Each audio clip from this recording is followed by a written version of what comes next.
What up, y'all? Welcome into the stream.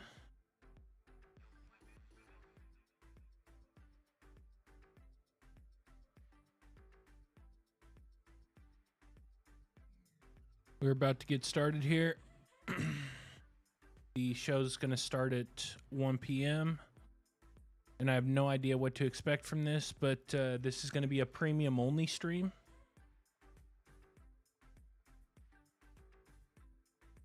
What up, Fight Like Hell? So this is going to be a Rumble premium and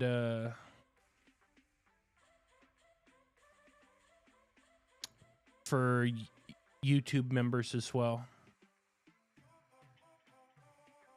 But yeah, I contacted the Future Game Show. I saw that this was coming up, and like one of the things that I wanted to do was do content for Rumble that wasn't just like, oh, I'm gonna gatekeep an hour of a regular live stream.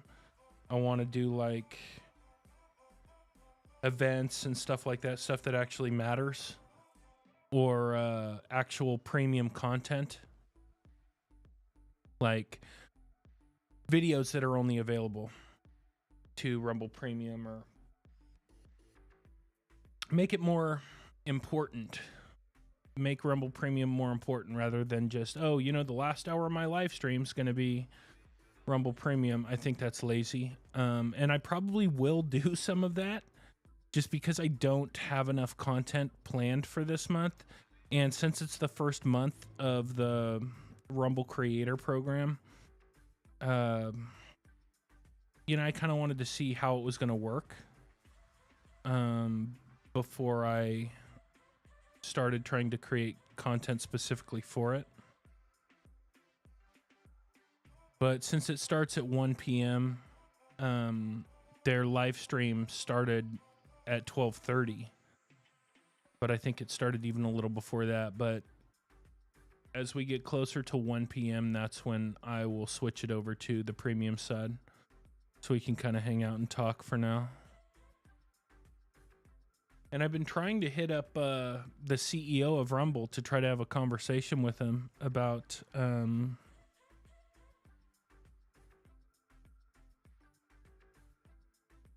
some questions I have about the program, as well as to provide some ideas.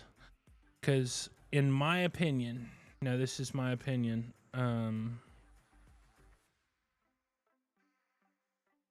he is a slippery fellow to get hold of, but I know he's busy, you know, I know he's busy. I get it. But I also feel like whenever people have talked to him in the past, at least other Rumble creators, it always feels like they're almost pledging fealty, you know, like they're afraid to ask him the real questions, or, you know, because this guy does have a lot of power, they're intimidated by that power, and so they don't ask the kind of questions they should be asking, or they don't hold his feet to the fire and put him take him to task the way that they should. And that's not to say it's like some combative conversation, but like, you know, if I think something's bullshit, then I'm gonna call it, or if I don't think the answer is substantive enough, then I will say as much. You know, and I also think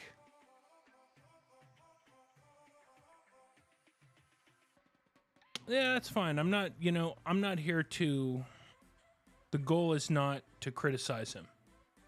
That's not, it's easy to it's easy to be an armchair quarterback and criticize somebody.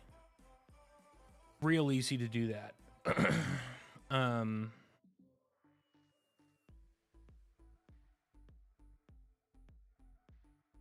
But I actually just want to have a conversation with him, because like, I've sat down and talked with people outside of the whole Rumble ecosystem, outside of the streamer thing, outside of all of it, and kind of explained it to him, kind of explained everything that's going on, and then said, how, you know, how do we solve these problems? How do you think we should solve these problems? And then, you know, we've talked about it, and I've written down the things that we talked about, and I just wanted to have the opportunity to talk to him about that.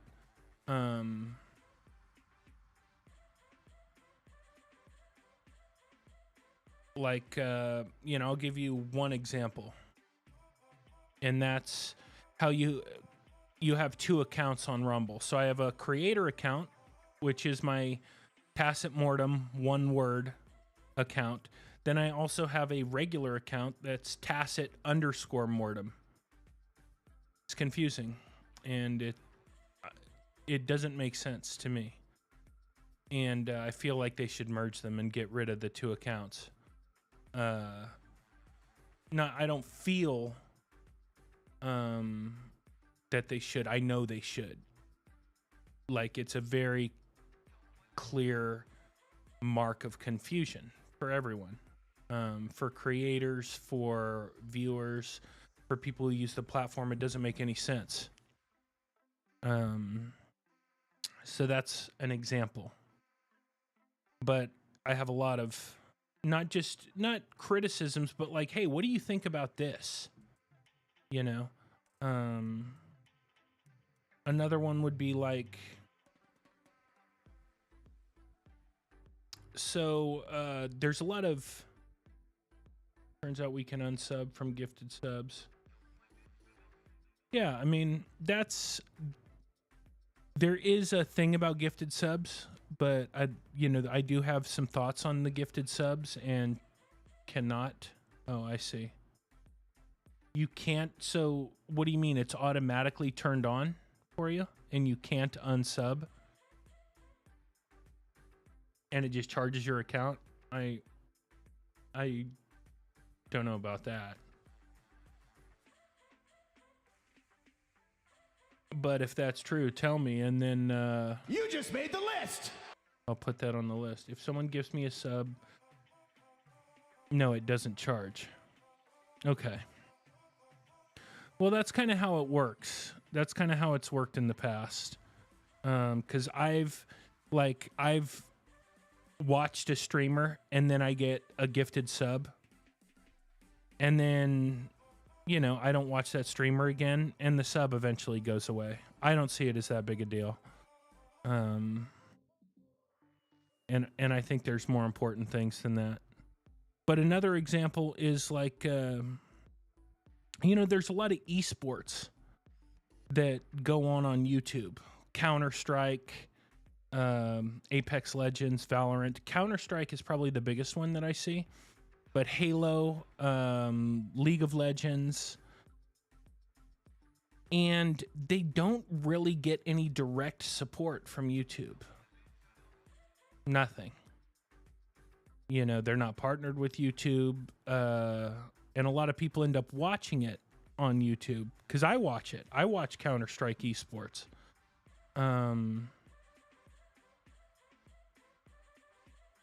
Yeah, I mean, that's a good one, to be able to hide channels from the suggestion and front page. But again, and I mean, I'll write that down, but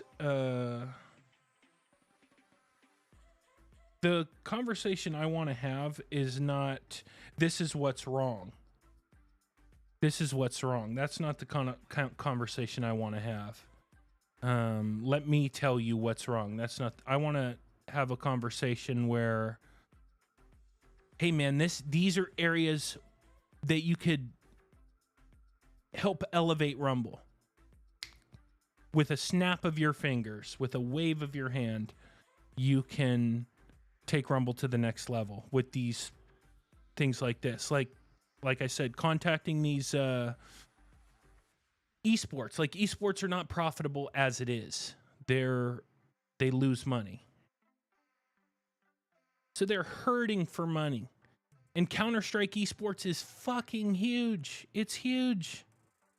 Europeans watch that shit like crazy. Americans watch it like crazy. But, I mean, it's crazy how many people watch this. And instead of streaming it on YouTube, where they get no support, Rumble could contact these people. And I don't know whether it would be exclusive streams on Rumble or partner with Counter-Strike in some way, the Counter-Strike esports scene, whatever. I mean, that's not, you know, you'd actually have to talk to the people in charge to see what was going to happen, see like how to do it. But that's a big win for Rumble right there. Rumble could be the destination for esports, for watching esports. Because Twitch used to be the destination for esports, but there's so many fucking ads on Twitch. Nobody's going to sit through that shit, so people watch it on YouTube. Because there aren't any ads. And if Rumble could get into that niche, Rumble could become a destination for esports, and that elevates the entire gaming side of Rumble right there. Which is something that a lot of gaming creators complain about is, oh, you know, Rumble doesn't show enough love to gamers, etc., blah, blah, blah. And I'm not saying that's not true, but that's a big, easy win. It's an easy win. It's a fucking slam dunk. Like I said, these esports teams are bleeding money. And Rumble just got a huge influx of cash. Pretty sure Rumble could sign a fairly favorable deal with these esports organizations. So that's a couple ideas, but a couple things that I'd like to talk with him about. Just a couple of the many things.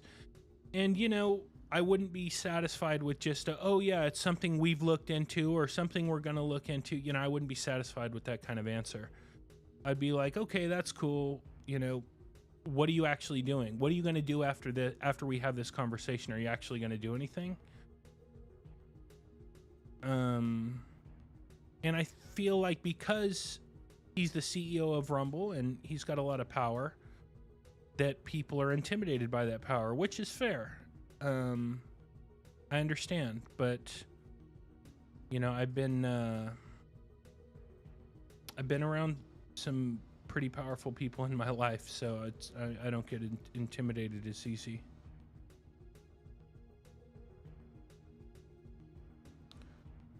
Well, the compression and Rumble Studio is something I would talk with him about, obviously.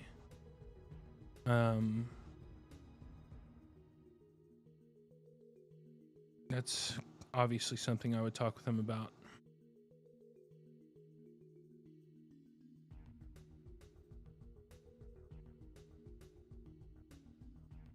That's on the list for sure. You just made the list!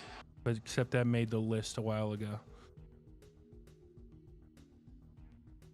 So I've been contacting him on Twitter, trying to get a hold of him. He has yet to respond to any of my messages. Now, you could say he hasn't seen them, which is totally possible, and it's equally possible that he has seen them and just chosen not to respond. Either way, I don't care. I'm gonna keep contacting him every day until he gets back to me. And if you guys watched any of my Marvel Rivals streams, you know I can be pretty persistent, even when I don't like something anymore, like I do with Marvel Rivals. I mean, I hardly use the Rumble app either, but it's, you know, it's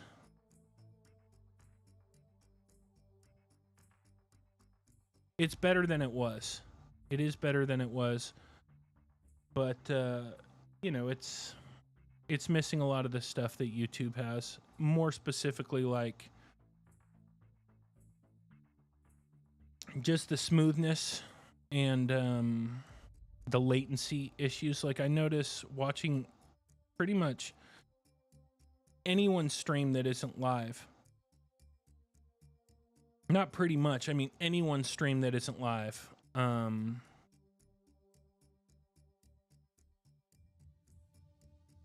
It's very difficult to watch on Rumble. Like, it takes a long time for the VOD to be uploaded or the video to be uploaded, and I end up sitting in waiting for it to buffer for a long time. And so I don't really use the Rumble app because of that.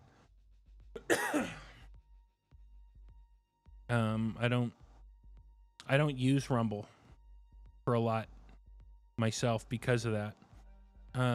But some, I do watch some documentaries on Rumble that you can't find on YouTube because of YouTube's censorship rules. And topics that can't be discussed about on YouTube can be discussed on Rumble. But another thing that I've heard some other creators talk about, and I totally agree with it, is that with this new administration, you're noticing that the censorship on a lot of different platforms are loosening. At least, think about it like Twitter, obviously. Mark Zuckerberg was at the inauguration, and he's made headlines by loosening up censorship on Facebook and Meta, Instagram, all the whole Meta umbrella. And it wouldn't surprise me at all if YouTube ended up doing the same thing and started loosening up censorship. And if YouTube loosens up the censorship rules, where does that leave Rumble? Because that's really Rumble's main selling point, is freedom of speech and a lack of censorship. So what happens when all these other platforms loosen up their censorship rules? Rumble's going to get left in the dust.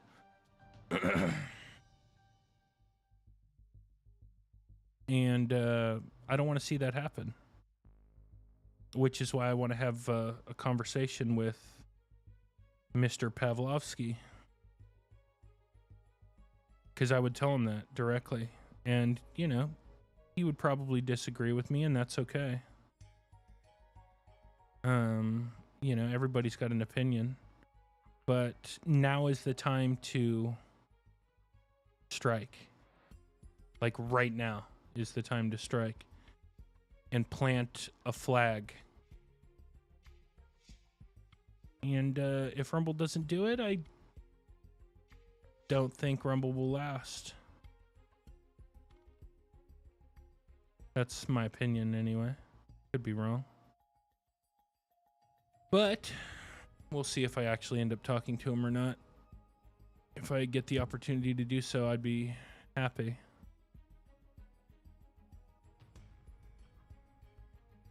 But we have, 11 minutes? And this is just going to be a bunch of trailers and stuff, so at about 5 minutes, I'm going to go premium. I know I'm not the only one who said that, but I haven't seen anybody say that to his face, or, I haven't seen anybody say that to him. And I don't think any of these people would, personally.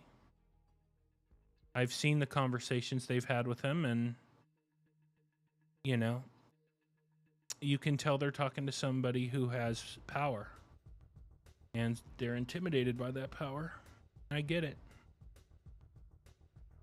But not me.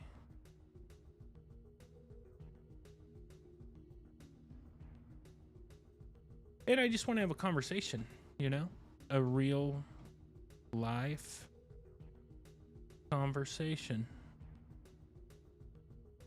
not a criticism conversation, because I feel like Rumble's come a long way from where it was when I first started streaming on the platform.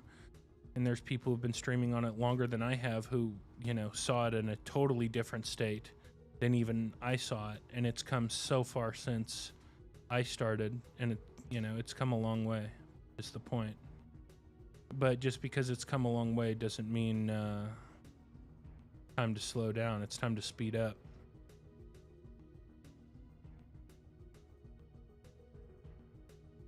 So we're going to have FGS live, and then there's an after show where they show even more game trailers. So we're going to go through the whole show. When did you start? Dude, I can't remember, bro. I think I started in like March of 2022. or 2023. I can't remember.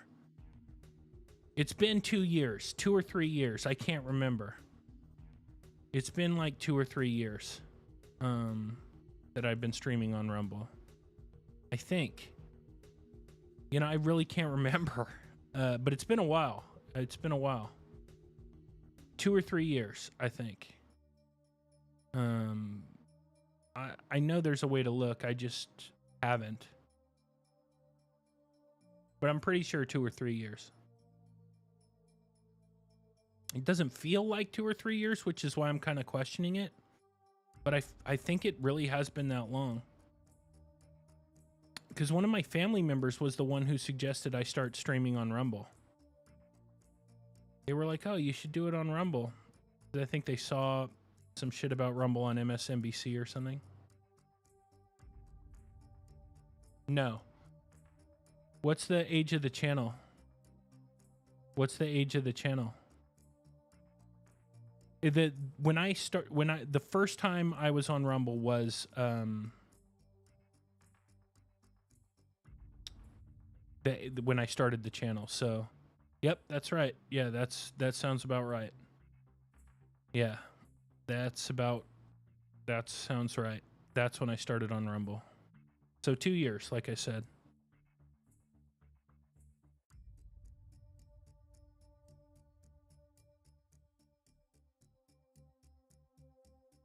But I wasn't on Rumble before that. And when I was streaming on Rumble, you had to pay to stream until you had like 25 or 50, something like that. You had to have a certain amount of followers. And I got that number of followers the first time I streamed. And the first time I streamed on Rumble, Chris Pavlovsky, the CEO, came into my stream and said, thanks for streaming on Rumble, and donated $100. I'll never forget that. I didn't even know who he was. I thought it was just some person. I was like, holy shit, Rumble's awesome. And then I don't know how, but I discovered that he's the CEO. And that made it even cooler, because it's like, wow, you know, this guy really gives a shit about this platform. And I'll never forget that, you know.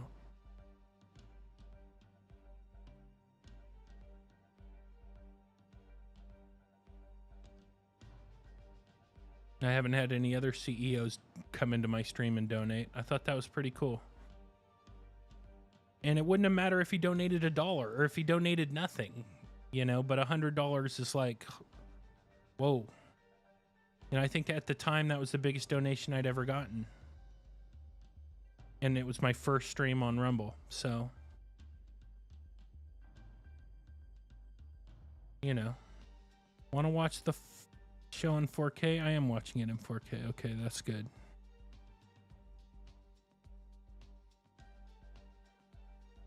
All right, so recouping that streaming cost. Yeah, and the Rumble, because you have to pay for Rumble Premium to be part of the creator program, which is $10 a month. So in less than a minute, I'm going to take it over to Premium. At 5 minutes, I'm taking it to Premium. Because I've never done it before, so we'll see how it goes.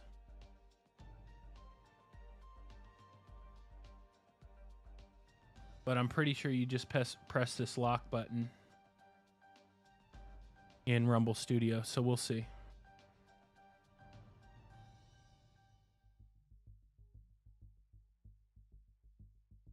Yeah, appreciate it, man. You should join Rumble Premium, dog.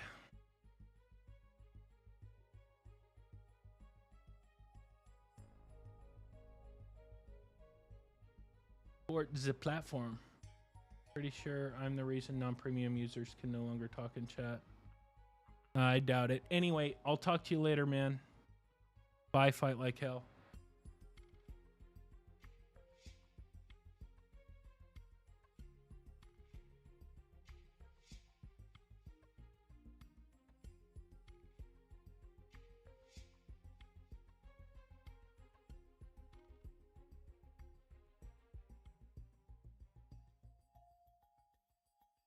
All right, so I think we should be premium now.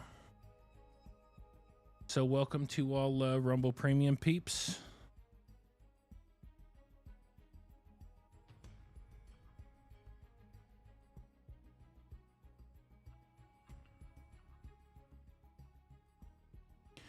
And we're about to get started with the Future Game Show, and welcome to all YouTube subscribers. Appreciate y'all being here. We got 4 minutes, and we're going to react to this show. And then there's an after show, and then we'll go back and watch a few of the trailers that I liked the most. I have no idea what we're going to see here, so.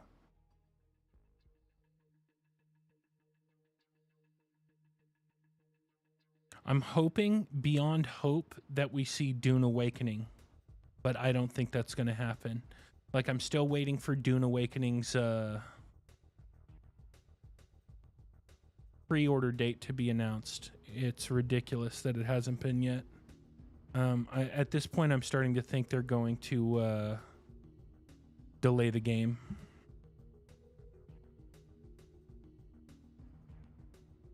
But we'll see.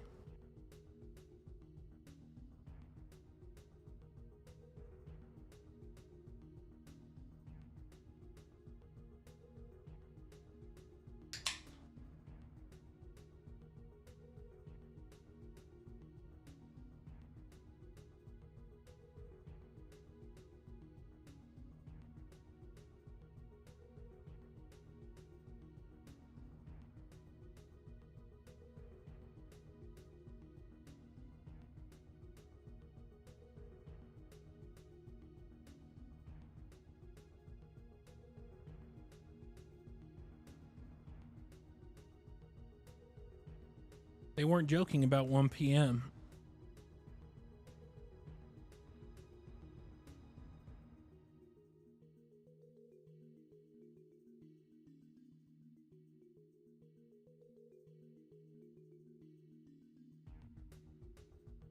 For taking the time to watch the few. It's still a challenging time for the games industry. But what's challenging about it?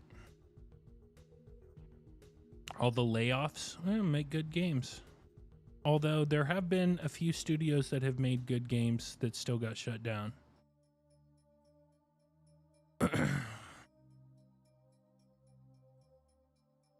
Which sucks. What was that? There was a game on Xbox that had kind of a cell shade cartoony, like some indie game. I can't remember the name of it. But it was supposedly really good, and that studio got shut down. But the vast majority of these studios, you know, had it coming, in my opinion. Don't make, you know, agenda-driven games. I mean, I've done a lot of videos about it on my channel. Not to get political. It's not political. That's the whole point, is I want, like, these heavy-handed politics left out of my video games. Go away. I have to see it everywhere as it is. Everywhere. You can't go fucking anywhere without seeing it. Leave it out of my video games. I don't want to see it when I'm trying to play a video game as well. So, you know, if these developers find it challenging, tough shit. It's not that challenging. IMO. Just ask Space Marine 2. Fucking awesome game. No politics. Zero. No modern politics, let's say. Because the Warhammer universe has tons of politics. But, you know, there's a difference between introducing the modern day agendas and lore accurate politics, so. Anyway, I'm stoked. Let's make sure our sound is up.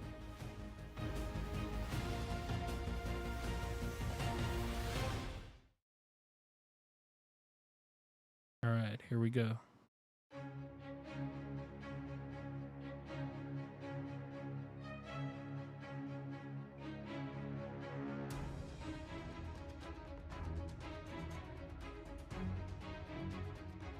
I'm hoping we see Dune. I'm really hoping we see Dune. at some Ladies and point. gentlemen, please Here we welcome your go. hosts of the Future Game Show Spring Showcase, Jennifer English and Nolan North. Hello everybody and welcome to the Future Game Show Spring Showcase. My name is Jennifer English, though you probably know me best as God's favourite princess and the most interesting girl in the world, aka Shadowheart from Baldur's Gate 3. It's a pleasure to be here in this, how would you describe it? Ominous Auditorium to get you all up to speed with the latest video game news, though, as you can see, I won't be braving this journey alone, as I'm joined by a man who needs no... She does have a pretty unique voice. Jennifer, but alas, I'm going to subject you all to one anyway. Yes, it is I, Nolan North, the voice of Nathan Drake, Dr. Richtofen, and a bunch of other guys you've probably spent 30 or so hours with while sitting on your couch. If you haven't heard of me, it's because I recently took the substance, and now there's this British dude called Ben Starr who's running around taking all the jobs I used to get. He even hosted one of these shows, I think. Need to do something about that guy. Murder. But that's a problem for another time, because over the next 90 minutes, we are laser focused on introducing you to a new generation of great games. You can expect plenty of gameplay trailers and a series of presentations from some of our industry's brightest developers. And there's also Look at her plenty of world shoes. premieres which will be revealed as we work through today's show. No harm in a little mystery, don't you? I wonder how long it took Speaking of which, her to we've get got that to kick outfit this off. together. I'm not one to keep the good people waiting. This is the next project from People Can Fly, the team behind Gears of War and Bulletstorm. Let's get into it, shall we? People Can Fly, Gears of War, and Bulletstorm. So that's Cliffy B, right? Let's see.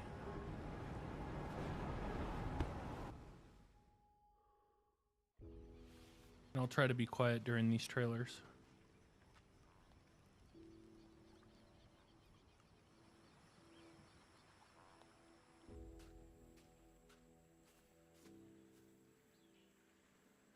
Crossbow.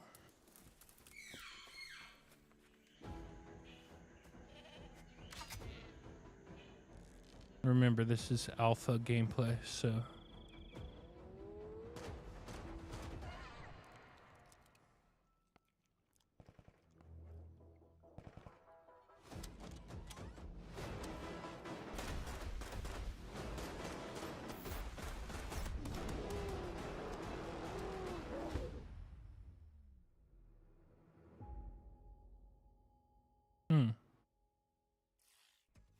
Okay, now we're cooking. That was your first look at Lost Rift, which is coming to Steam Early Access later this year.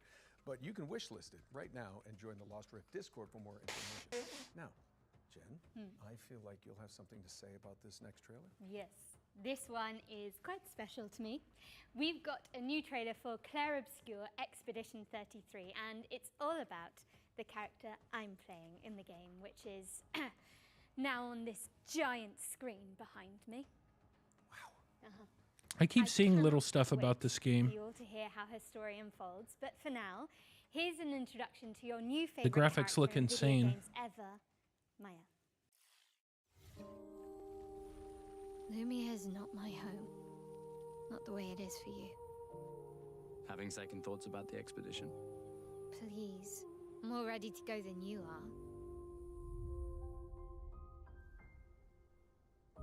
The rest of us only have a year left, but you've got 9 good years before your gommage. You don't need to leave yet. 1 year out there is better than 9 years in here. The dance begins. En garde. Damn.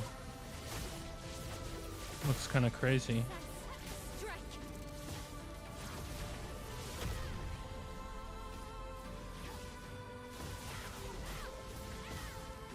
Looks pretty cool for what it is.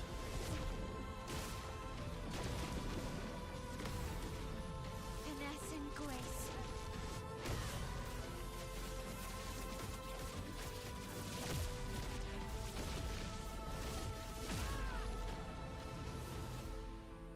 How can you keep going like nothing happened?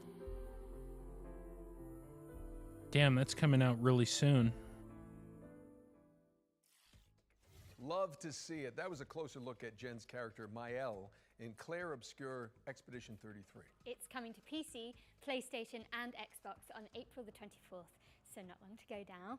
I do hope you get a chance to check it out, and if you don't, I will crawl through this screen and fight you. Okay, hard pivot away from the Belle Epoque now, as we've got the next game from the horror maestros behind the award-winning Stasis series. Here's a closer look at Animal Use Protocol. With trepidation, this place wrong. This place not. Oh yeah, the one where you play as the monkey. With insistence, wrong. Smell bad. Smells the same to With me. urgency, move. Now under, hide. Okay. If this With isn't growing impatience, be quiet.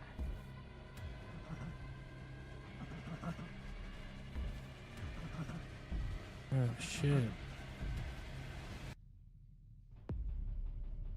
This looks pretty crazy to me. Like, I'm interested in this just because you play as the monkey.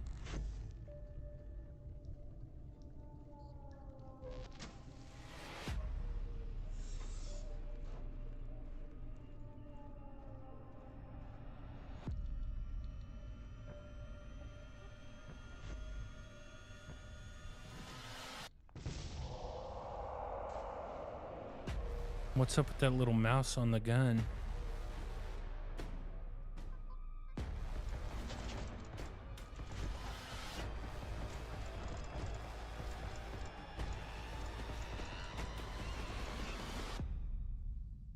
You're sure this is the right way? With indignation, pathfinding, very good. Better than smelly hate. Better than run. Paralyzed terror. Smelly hate, run. Oh, so the mouse is the one talking to you.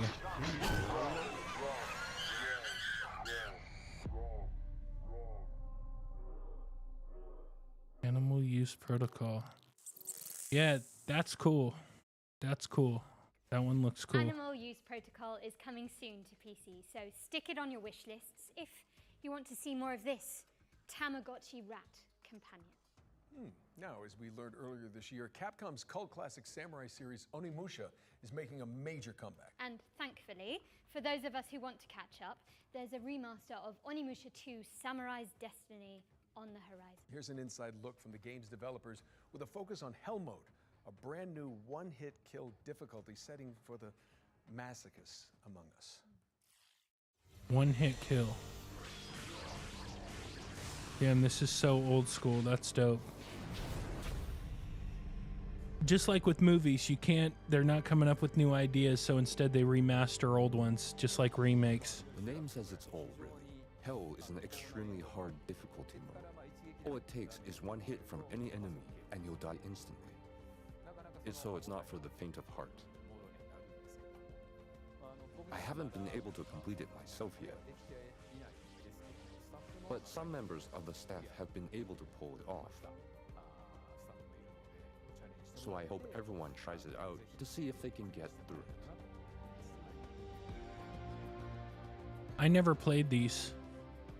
The original game was the first time I was in charge of the direction, so it has a special place in my heart, and this remaster brings a lot of tweaks. Apart from the fact that the graphics are now in high definition, we've also included quality of life improvements to make it more fun to play. So if you're new to the series, this is a great time to start, especially since the first game is available too. I'd love everyone to experience the world of Onimusha and explore every nook and cranny. So I look forward to your support.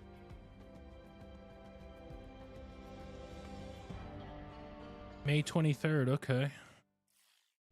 Capcom's remaster of Onimusha 2 Samurai's Destiny is coming to PC and consoles on May 23rd. I love those old school games, you know? They always bring back good Our memories next for game me. is Nitrogen Omega, a turn-based tactical RPG, ooh, my favorite, where you control a mech full of mercenaries. Let's take a look.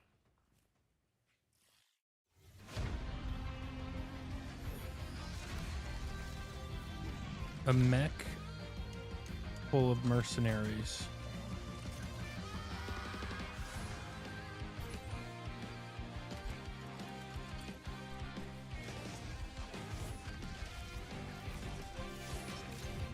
Damn, this looks like a cartoon.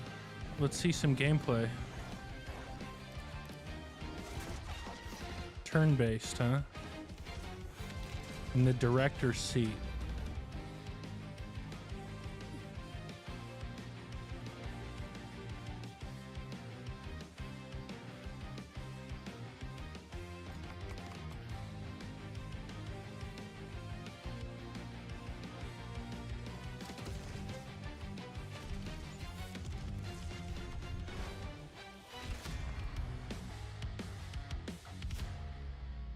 Okay, I didn't really see a lot of gameplay, but that's cool, I guess. Not my thing. It's the remake of the end of the greatest RPG of all time. Remake. What, they're remaking Baldur's Gate 3 already? I'm afraid not. Final Fantasy 7? They did that already. Divinity Original Sin 2? Now you're just naming games you're in. Actually, this is a metafictional puzzle game where you unravel the circumstances surrounding a lost JRPG from the 1990s. I have literally no idea what you just said, but I am intrigued.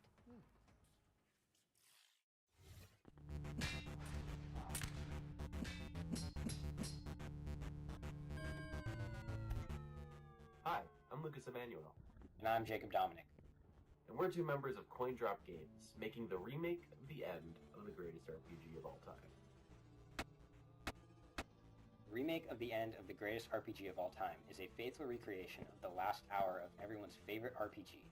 You know, that one we all know. You'll start this remake at 99% complete in the middle of the last dungeon, with an inventory just full of healing potions that you're just saving for the next boss. You somehow aren't remembering the greatest RPG of all time? That's okay. This remake includes the original game's manual, director's commentary, and the game's director had to translate this part of the game entirely by hand using a Japanese to English dictionary. And even clips of an unreleased documentary. I never loved anything that much, and the only way we're going to get that again by staying exactly faithful. All right, this is definitely weird.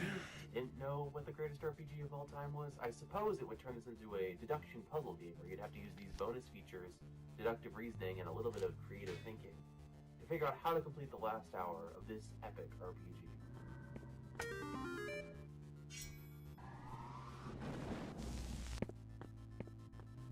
Be for real. Who hasn't heard of It's an interesting idea, kind of meta.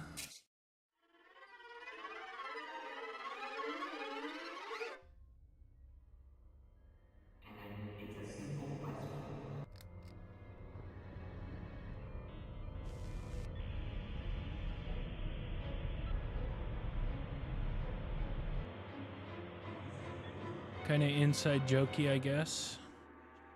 We're still hard at work on this recreation of this all-time classic, but we hope you'll relive a little bit of the magic when we launch the demo for the remake of the end of the greatest RPG of all time on April 25th, 2025.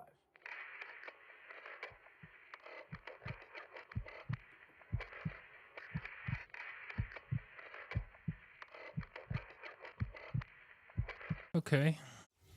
The remake of the end of the greatest RPG of all time, yes, that is the title, lands on PC later this year with a demo launching on April the 25th.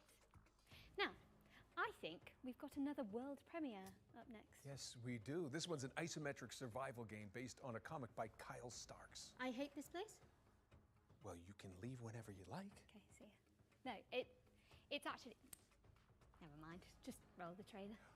I get it. Yeah. A little corny. Whatever. Isometric, huh? Cool music already. Exist in your head, they said. Great material for your art. I actually believe Like that John Carpenter style music, I love it. That makes me like the game. Feels like I've walked straight into one of my nightmares.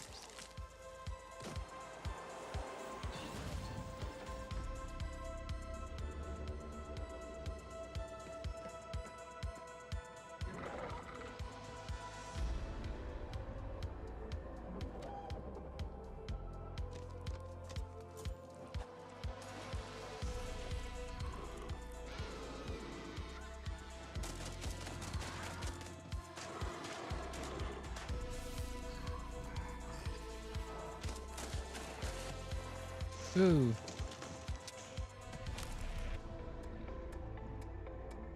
Okay, that's kind of cool. I dig it. That one I like. I Hate This Place is coming later this year, but in the meantime, put it on your wish list. Now for an update on a puzzle platformer where you tangle with the strings of fate. Here's the release date trailer for Once Upon a Puppet.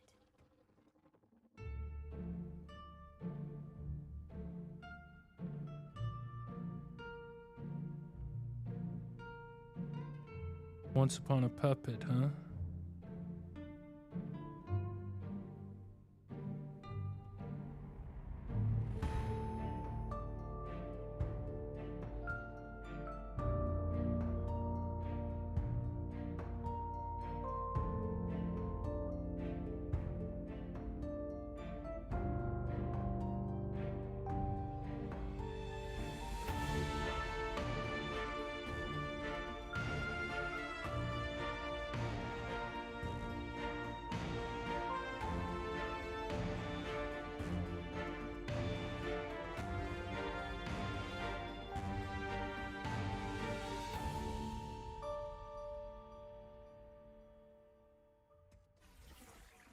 Cute and creepy. That was Once Upon a Puppet, which is coming to PC and consoles on... Yeah, I don't know. I don't know about that. Things moving with a trailer for a sequel 5 years in the making. Here's the latest transmission from Revenge of the Savage Planet. The Shamalama's Ding Dong Academy presents the Ding Dong Influencer Accelerator Program, Extreme Routine. Feed it up, Shelly, to the extreme! The universally renowned Shamalama has a once-in-a-lifetime offer to accelerate your rise to be the galaxy's next top influencer. With our diaper protocol, your lane game gets insane clicks and subs, and you can co-op train with a partner. The Ding Dong Influencer Accelerator Program Extreme Routine has 4 power-packed programs guaranteed to launch your profile to the stars, including Crash Test Dummy. Death is no longer permanent, but remains incredibly painful and hilarious. Ding Dong, you're dead. Selfie Scout. Snag more subs, snapping stunning selfies in our proven primo locale. Everything cheese! Product tester. This is... Testing experiments. I mean, you gotta expect a lot of, like, weird trailers in these shows, you know? This is definitely weird. At least in my opinion. Complete all 4 tasks, and you can keep that sweet chamois lock spacesuit. Guaranteed. Crash Test Dummy. Clock clicks with your chamois lock gold lame spacesuit. Bedazzle your likes with each side-splitting demise. Selfie Scout. Everything cheese! Product tester. Reporting any burns, crashes, or mutations. STV Cribs. It looks like a van motel. You ain't no shabby. Now you a Ding Dong. Feed it up, Shelly, to the extreme. Well, that was interesting. Revenge of the Savage Planet is crash landing on PC and console. I haven't heard of Savage Planet. This is Anaya, Life After Gods, an action platformer where you chart the ruins of an alien civilization.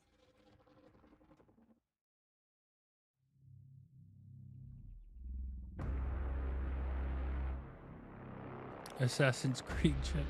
I see you now. I see you.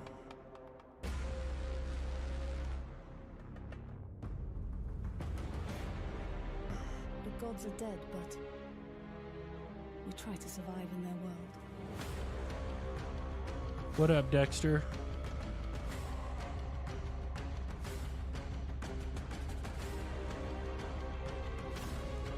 So this is kind of like Metroid style. I like these kind of games.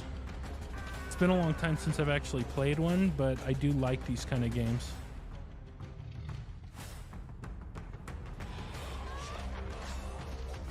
I'm here.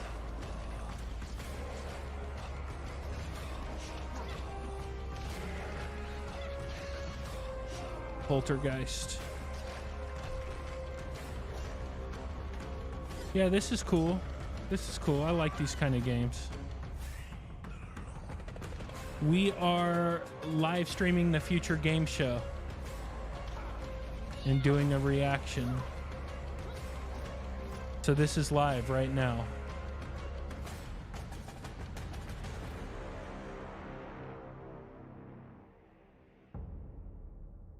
Anaya. Okay, That's a game I like. Anaya Life After Gods is coming soon to PC and consoles, but you can check out the demo on Steam right now. In fact, Dope, you okay. can find all the games from today's show on the Future Game Show Steam page. Just type Later. Future Game Show Steam into your search engine. It's pretty easy. Anyway, Jen, you were telling me earlier about this next one, so please take it away. So, Nolan, the best way I can describe this is that it's like Alien Isolation, with co-op and velociraptors. Clever girl. It's Death Ground. Good one. Jurassic Park reference. There is a Jurassic Park game coming at some point. Maybe this is it, but I don't think so. No, this isn't it. It's called like Jurassic Park Survivor.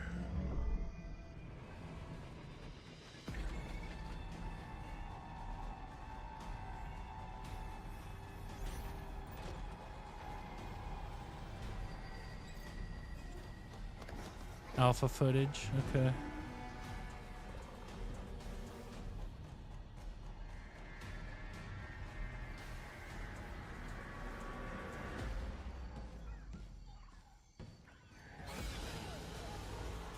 Oh, I like how they put the feathers on the dinosaurs.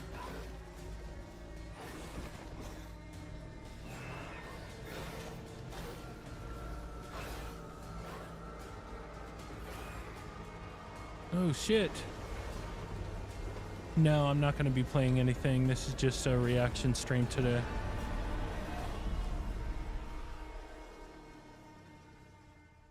Reaction to the Future Game Show. First time I've done anything like this, but I'm going to be doing it more often. Oh, he's doing the Alan Grant from Jurassic Park. Okay. 2 Jurassic Park references. Good job. Year, I so like make it. sure it's on your wish list. Okay, we're breaking things up with our next section, which is a Future Game Show staple. Every show, we pull focus onto 3 particular games. Oh, fuck yeah, Kingmakers. Mainly, ones to watch in 2025. Yeah, this is a game I'm interested in. Kingmakers, the anachronistic siege simulator where you drive pickup trucks through cavalry fields. This looks so fucking cool. I'm excited for this. Okay. Anachronistic siege simulator. Congratulations, I think I've sprained my tongue.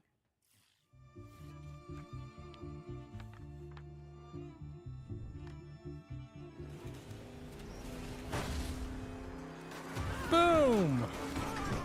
Hello, I'm Ian Fitch from Redemption Road Games, makers of Road Redemption and the upcoming Kingmakers. In Kingmakers, you travel back to the year 1401 to help the real-life Welsh rebel Owain Glendower conquer England.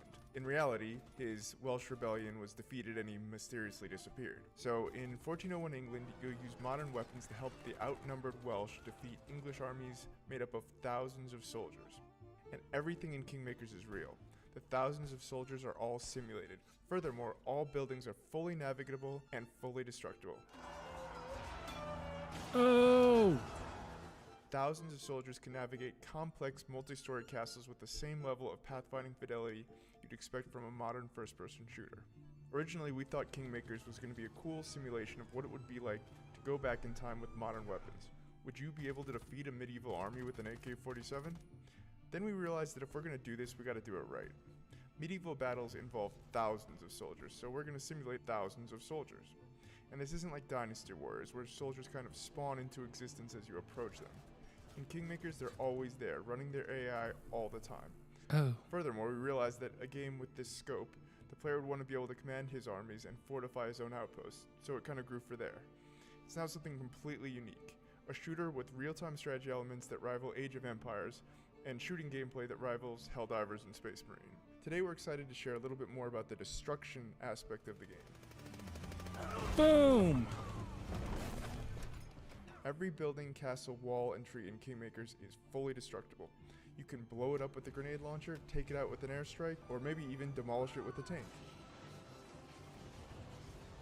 And none of the destruction is scripted either. It's all dynamic, courtesy of Unreal 4's fast physics calculations. It's one of the reasons Unreal we didn't 4. switch to Unreal 5. We experimented with Unreal 5.1 and Unreal 5.3, but nothing has been as fast on the CPU side as Unreal 4 when it comes to physics. Finally, we're excited to share that you and up to 3 friends can lead their own armies alongside yours and join in on your conquest of England in online co-op. This is the full campaign, full online co-op, no compromises. This means 4 players fielding armies of thousands, building their own fortifications and buildings, and attacking enemy bases either on their own side of the map or alongside you. We really wanted to make sure that all 4 players feel just as responsive to play as if they were all playing a single player game or as if they were each playing as the host player, even if your ping is not great. Kingmakers is coming to PC Early Access and hopefully to all major consoles. We'll have more to share about the game later in 2025. In the meantime, please wishlist Kingmakers on Steam. Thanks for watching and enjoy the rest of the show. Yeah, I'm excited for that one. That one's dope. I've been paying attention to that for a while now. Thank you so much to the team at Redemption Road for that closer look at Kingmakers, a game which isn't even out yet, but already has a live-action movie in the works. I'm already on the phone with my agent to play the pickup truck, of course. Anyway, I think it's time for another world premiere, so grab your friends, your VR headsets, and your mobile phones for some reason. Don't worry, it'll make sense soon. VR, okay. Let's see. At Elsewhere Electric, we believe in power. The power to shape the future. Our state-of-the-art facility is the heart of that future, and we need you to keep it running. You and a capable partner, that is. I'll open up the van. Get juiced up. Okay, I think I'm ready. Let's get in there. I see some symbols, a jellyfish, some squiggly pipes. I think I've got it. Did that work? Looks like it. 3, 2, 1, turn. Ready! Elsewhere Electric relies on teamwork, precision, problem solving, and efficiency. For reasons which will become immediately clear once you enter our facility, the true nature of our work cannot be revealed to the public. Your work may be challenging. We're in. Your work may be confusing. I can see you. I can see you. Your work will be dangerous. We need to get this door open. There's something in here. But it's a risk Elsewhere Electric is willing to take. In the event of an incident-induced employee vacancy, a replacement installer will continue your work. These sacrifices make Elsewhere Electric's important work possible. Because in our facility, power doesn't just keep the lights on, it keeps them from getting out. Whoa! Ah! Elsewhere Electric, a puzzle game powered by 2. Okay. Interesting. That was your first look at Elsewhere Electric, a cooperative puzzle game where players work together to explore an abandoned facility. Don't try that at home, I'm pretty sure it's illegal. It's coming to PC, VR, iOS, and Android later this year. All right, this next one's for all you impudent insects out there. If you haven't heard, the cult classic immersive sim System Shock 2 is getting a definitive remaster from Night Dive Studios. And we just so Thought it already did. have the release date ready for you. Thought it already came out. Maybe it was System Shock. Your time is running out. This place is a womb where we grow our future. Your weapons fail. Your ammunition runs low. And you've yet to see our most beautiful creation. All you have is your hatred and your individuality. Now don't you wish you joined us? Would you then feel so alone?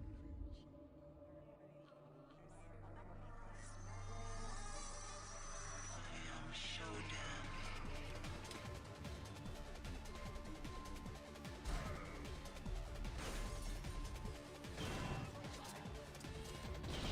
Oh shit.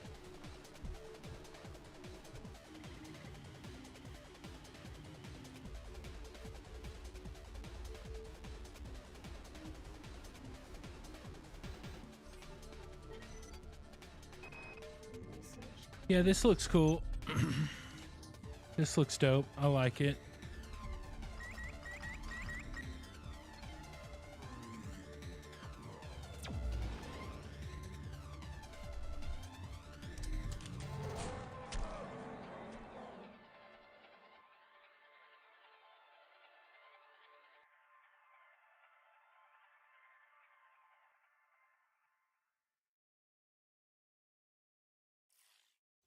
You heard June it here first, 26th. folks. The System Shock 2 25th Anniversary Remaster launches on June 26th, 2025. And speaking of good old games, you may have heard about the recently launched preservation program from our friends at GOG. It's a commitment from one of the industry's foremost digital storefronts to maintain and preserve classic video games for future generations. A noble pursuit indeed. System Shock 2 is already part of the program alongside other golden oldies like Alpha Protocol and SWAT 4, both of which I was in, by the way. So, thanks guys. For the Spring Showcase, we've partnered with GOG to reveal some more titles that are coming to the program. Who knows? Maybe one of your nostalgic favorites will pop up. And I'll be in it. Probably. Sometimes it just takes a single sound. All right, this is cool. Hello, my friend. Or a quick glimpse to awaken that emotion. A warm feeling that brings back all the memories of times when all the problems didn't matter. Exactly. It was just Thank you. As a superhero, fighter, racer, knight, waiting to conquer the world. Games are part of you, us. They're a part of culture, part of what makes Now, us human.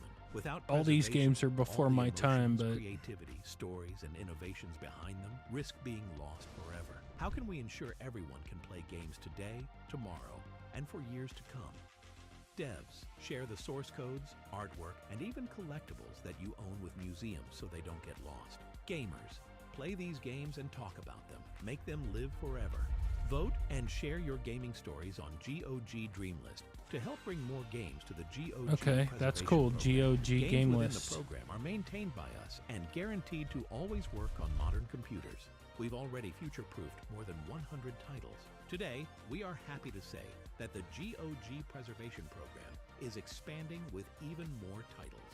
You can play all of them right now on GOG.com. Let's take a look at the new arrivals.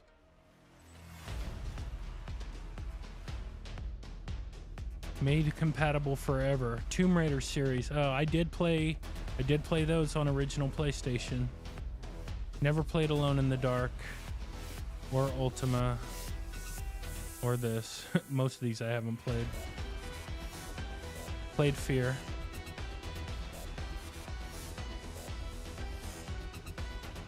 Never heard of that or that. Haven't heard of any of these except the Tomb Raider.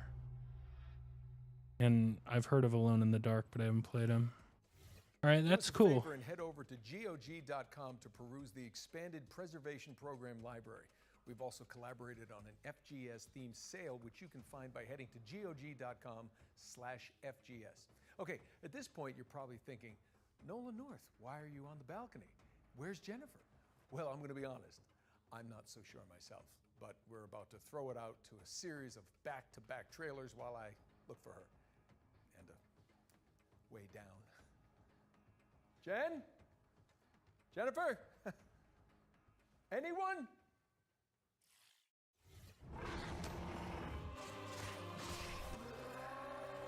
We all know why the walls around our Mandragon? exist.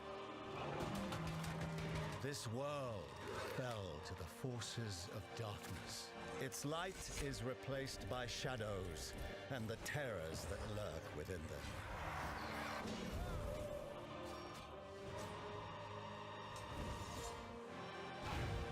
Souls-like. Count me out. Our faith in the Divine One and the power he bestows on me Oh, can this looks dope. thrive in a corrupt world.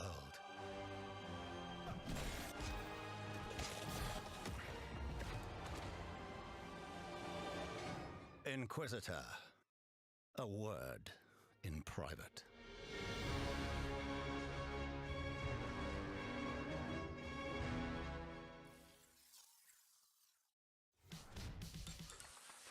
Welcome, everyone, and congratulations for being exactly where you want to be, here at Dutch's Razzle Dazzle Dream Hotel. We got everything you need up here in the clouds. Buy a slice of paradise, cryptocurrency allowed. Vacations tailor-made, have a mealtime serenade. Okay. Upgrade to the ultra suede, you wanna do it right.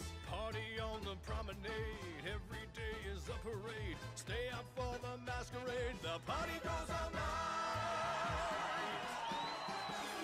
Must-do destination. I accept your adulation. Duchess Razzle Dazzle Dream Hotel.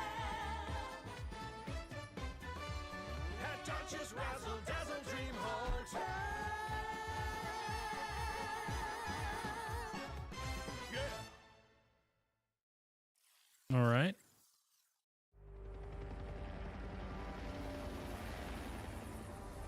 Dr. Svetlov, let's take this lunatic down for messing with the sovereignty. Let's make it quick. We're on the clock here.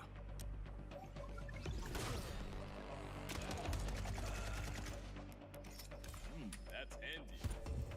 Getting this fixed up. They're coming. I've never seen anything like this before. I wonder if this is that game that we saw at PAX. It's like something 13, Sector 13 or something.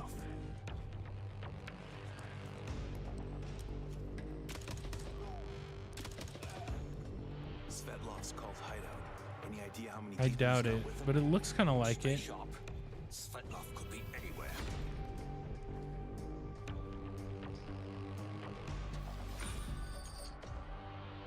Chains of Freedom. All right.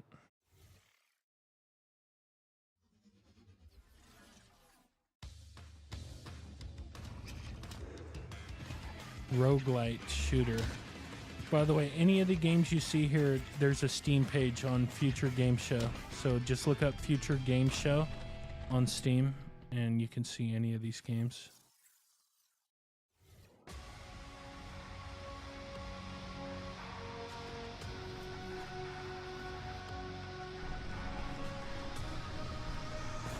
Oh.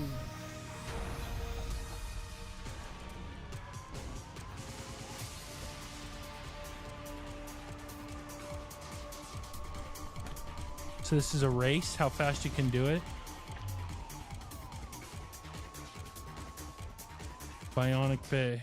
Okay. And there's a demo available right now. All right. Uncle Nolan, where have you been? Okay, it's okay. I'm sorry. That just took so long. It's really way up there. It's not a camera trick. If they ask you to go up there, do not do it. Okay.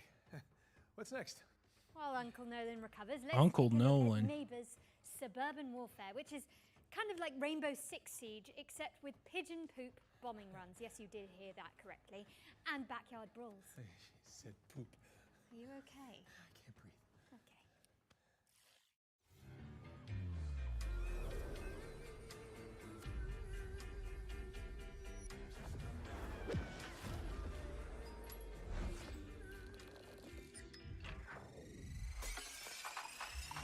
All right, this is kind of cool.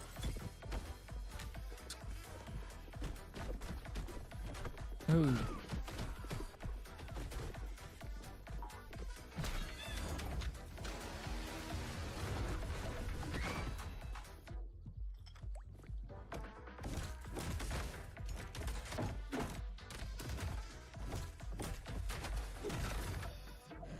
Little Fortnite-y.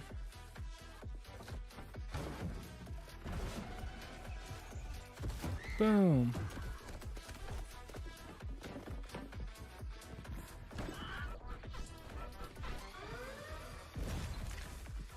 Ooh. These aren't generally my kind of games, but this is cool. I dig it. I like the art style. I like the uniqueness of it.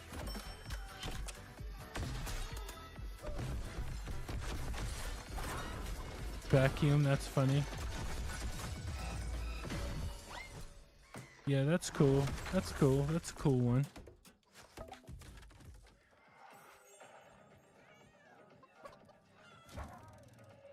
All right. Neighbors. Reaffirm your property boundaries in Neighbors Suburban Warfare, which is launching in early access on April 17th. We've got a developer presentation for Hawthorne up next. This is a sandbox RPG where you build a whimsical community of woodland creatures. Very, very cottagecore gay. I'm in. Adorable.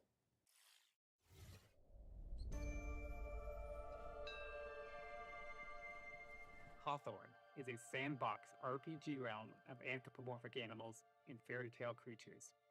Play solo or co-op as you recruit villagers and build a village of memorable NPCs. Defend against the elements and against forest tricksters. Celebrate the season's traditions. Farm, Damn, look at craft, how creative explore these people an are. This is ever-changing wild. World bigger than the small creature you play.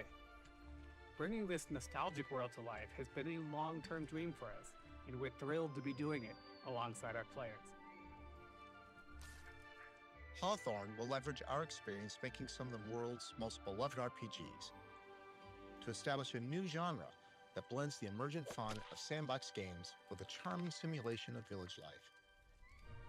It's a fantasy home you can keep returning to. The different playable species have asymmetrical abilities and limitations. You, your friends, and your NPC followers must work together to complete jobs around the village. Differentiated species, together with our procedural storytelling, combine to make each player's story in Hawthorne a unique and enjoyable experience. We're a small team of experienced developers bringing Hawthorne to life as a true passion project. This game is currently self-funded to keep creativity at its heart. And now, with our incredible community, we have the chance to build something unique and memorable. Self-funded. Join us on this adventure. Follow and support our Kickstarter to help us bring the nostalgic joy that is Hawthorne to the world. All right, I think that's cool. A Kickstarter campaign for Hawthorne is coming soon, so keep an eye on the developers' socials for more information. All right, for the future games show historians out there, this next game appeared at the very end of last year's Spring Showcase as our one more thing. You know, Jen, while we're on the topic of history, you know, back in my day when Emily and I hosted the first Future Game Show, it was all remote. None of this real in-person stuff. I mean, you kids don't know how good you're getting it. Back in your day. Yeah, when did Uncharted come out again? They tell me 2007. Yeah, I was definitely still in school. At least you were born. Okay, let's just watch this new trailer for Industria 2.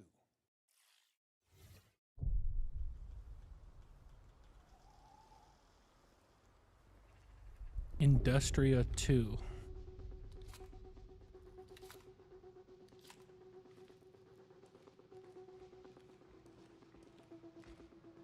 Oh shit.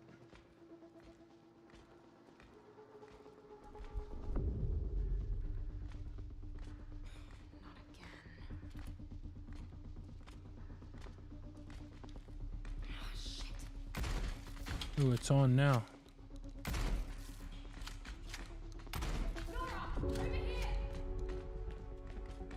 Run! Grab my hand. Thanks. Marlene, I need to find a way home. I'm just as stranded as you. God damn it. But there is a sender at headquarters. I can show you the way if you help me arrive there in one piece. Deal. Nora, what was Atlas made for in the first place? Before it became this? It was a sorting algorithm meant to scrape the universe base layer for data. I mean, we're talking hundreds of thousands of dimensions. I guess it didn't stay that way.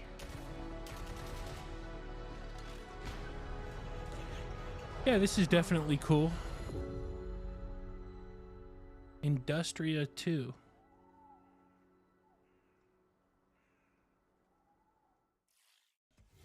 Defy an insatiable artificial intelligence in Industria 2, which is coming soon to PC. Another world premiere now, and this one has a little historical kick to it. As well as some zombies, because why not?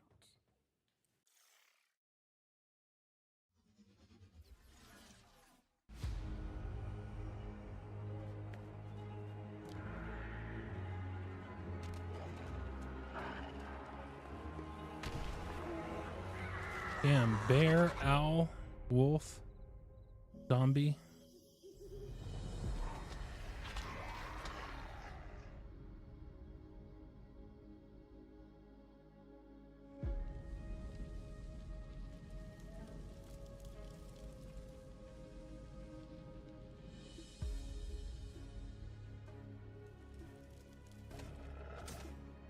Oh, that's cool.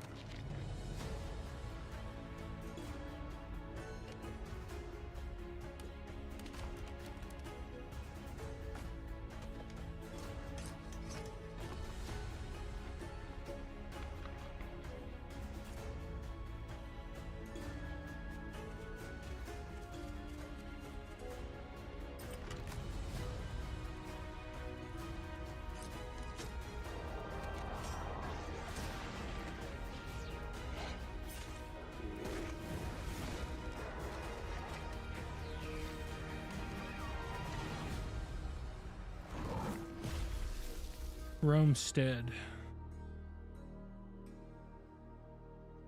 All right, that's cool.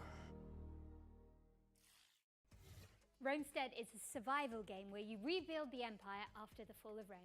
It's coming soon, but you can sign up for the closed alpha at romestead.com. All right, ready up for our second Ones to Watch. This time, we're checking in with Compulsion Games' Deep South action adventure, South of Midnight.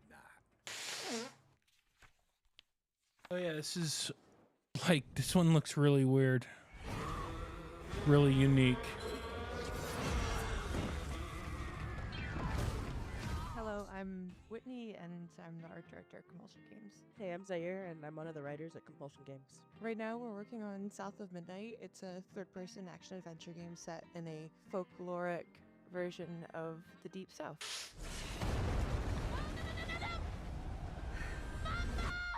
So in South of Midnight, you play as Hazel. Her mother gets swept away in a trailer during a hurricane, and as Hazel is looking for help, she encounters creatures who have like their own issues that she helps them solve. Hey, Hazel. Who's there? Up here. You find your mama yet? Catfish. Today we're excited to talk a bit more about the creatures, specifically our narrator, the catfish, who you meet, pretty early on in the game, and he's a pretty important character. A talking fish. Nope. Ain't no way. Catfish is voiced by a man named Walter. So we really looked for people who were from the South, who would have kind of that Southern background and authenticity. And he's a great guy. He's 70 years old, plays fiddle, really cool. He was really excited about the project. I think this is one of his first voice acting jobs, if I remember correctly. Go on now, scoot. I'll pick you up yonder after to go find your mom. So after we meet Catfish, I think this is kind of cool. To heal Benji, and he lives in this remote. I like these Cajun unique community games. that has been abandoned for many years. And as you explore that region, you understand kind of why it's been abandoned, what happened to Benji, why he became that tree, and what his connection to Rhubarb, this sort of eccentric, off the grid character that you meet early on. You kind of get to know what their relationship is and what happened there. You're welcome to try bottling up the pain, but the roots of this trouble go deep. We have an awesome audio director, Chris, and he really wanted to make sure we had a special song for each of our main creatures you meet in the region, and that song tells a story, and you learn about the characters and the backstory through that song. Benji is name. He saw things different. He was my shame. And I said goodbye. I said farewell. I took my hammer, my ticket to hell. So the music is kind of done in parcels. So you'll get part of a story. So you'll get a few lines, maybe 2, 3, 4 times throughout each zone, and they tell a little bit more of the story. And then when you unlock most of the context, you'll have a final, either a boss fight or an encounter with the creature. And during that final encounter, like with Benji, when you're climbing the tree, you'll hear the full song. He was my brother, Benji his name. He saw things different. South of Midnight launches on Xbox Series X and S, PC, and it's also going to be day one on Game Pass on April 8th. And in the meantime, feel free to April shout us out on 8th. social media, tell your friends, pre-order, wish list, really get the word out there. Thanks for watching, and I hope you enjoyed the rest of the show. South of Midnight is coming to PC and Xbox on the 8th of April and will be on Xbox Game Pass from day one. Shout out to Compulsion Games for giving us a window into that world. Better yet, Pretty you can cool. see more from South of Midnight in our FGS Live from GDC post show, which directly follows this broadcast. So stick around. Okay, now we're venturing into the haunted landscapes of Pioneer next. It's a stalker-like MMO first-person shooter set in a dark alternate reality. Stalker-like MMO first-person shooter.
Damn, okay.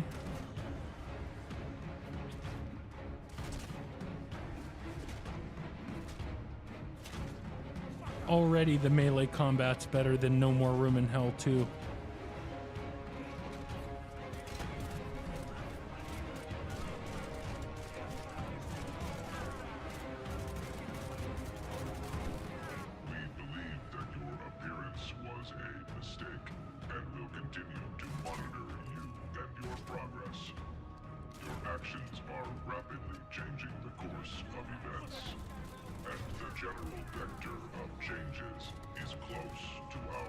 Oh shit, look at that big bastard. But here everything is strange. Our informant is weird. Our enemies are weird. The same goes for you too. Interesting. That I want to was see gameplay for more. the incredible-looking Pioneer, which is coming to PC in 2025. What have we got next, Jennifer? Well, we're taking a trip to 19th century Brazil to check out a cell-shaded roguelike called Hellclock. Stalker-like, roguelike, Souls-like.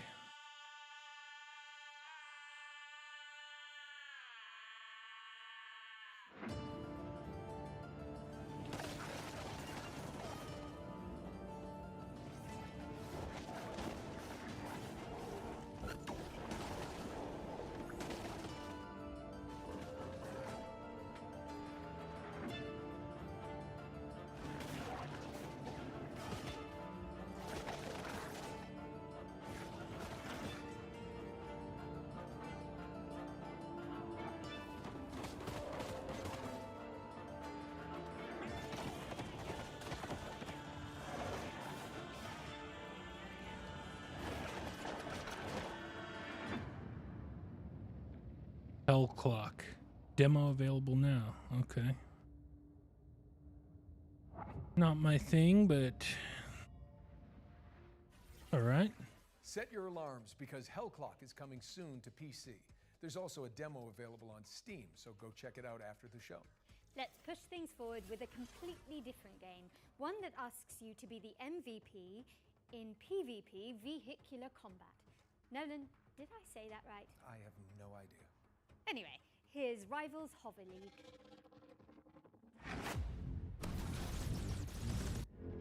Rivals Hover League.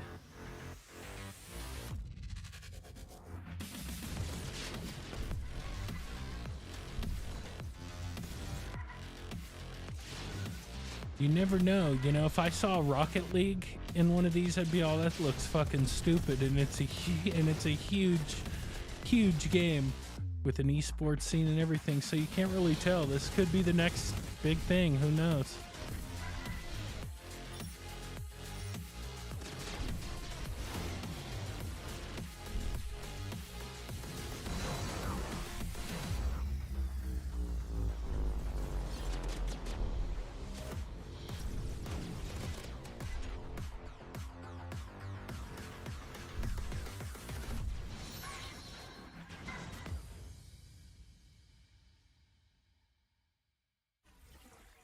Rivals Hover League is coming soon, but you can check out the alpha test on Steam. Time for something scary, I think. Nolan? Yes, indeed. Let me introduce you all to Finding Frankie, a haunted parkour game show starring a cavalcade of creepy animatronics. Here's the latest from the game's development. Like Five Nights at Freddy? Like that? Welcome back, lucky contestant. Let's get you up to speed on what's been going on. 4 lucky people from around the world have been brought here to the world's largest indoor trampoline, water, and parkour park. Oh, shit. Quick update for you, lucky contestant. The other contestants have mysteriously died. Not sure how that happened, but oh well. You're still left. Over 3 stories of action-packed parkour obstacle courses. Authorities have discovered 3 dead bodies on the premise of Frankie's Parkour Palace. This is going to be a game show you won't ever forget. The only reason the ones above decided to keep you around is because you're boosting the ratings. Our viewers are entertained. We aren't going bankrupt, and this isn't our last game show.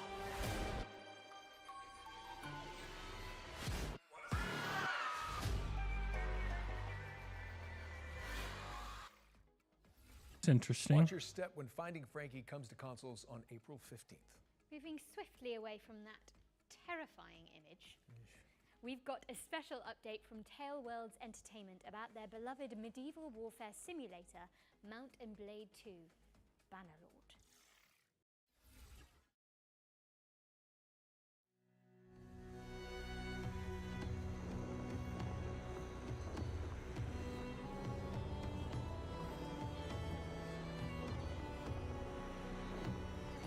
Medieval Warfare Simulator.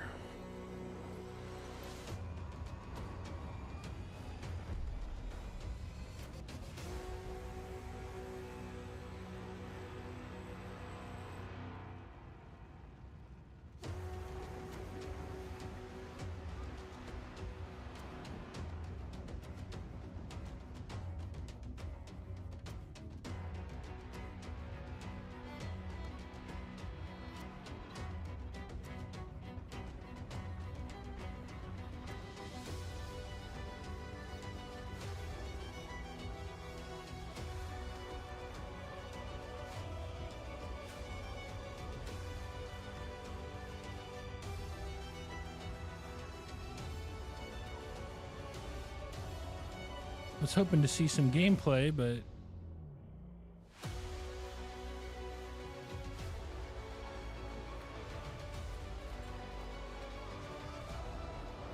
I always hate that when the trailers don't really show gameplay. It's like, how do I know if I'm gonna like it or not?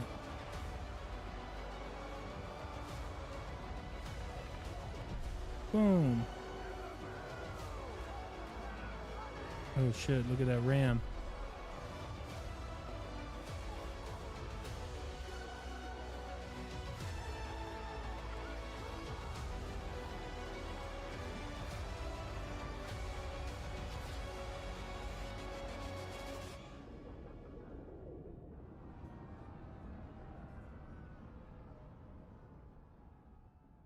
Okay.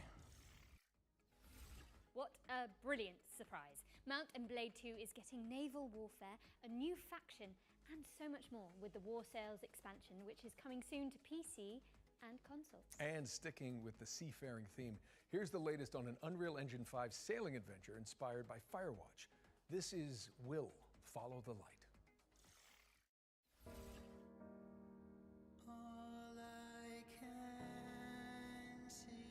Sailing adventure.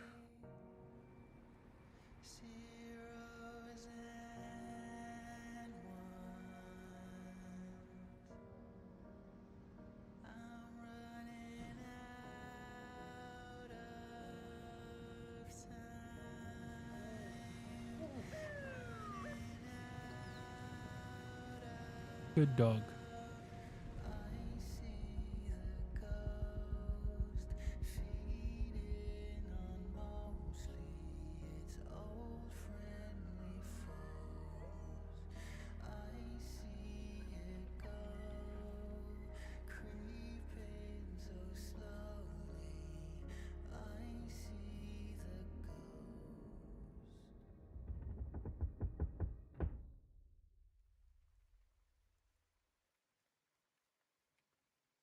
find you, wherever you are.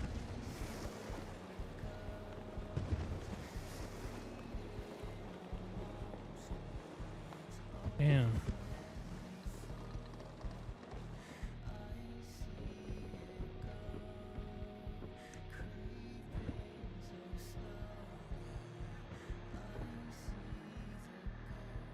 Father?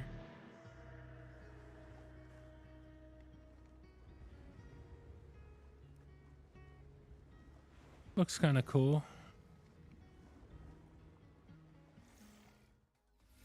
Will Follow the Light is coming in 2025 to PC. Damn, Xbox, all these and games are supposedly coming this year. for us next, Nolan North? Well, how about a post-Ragnarok survival game?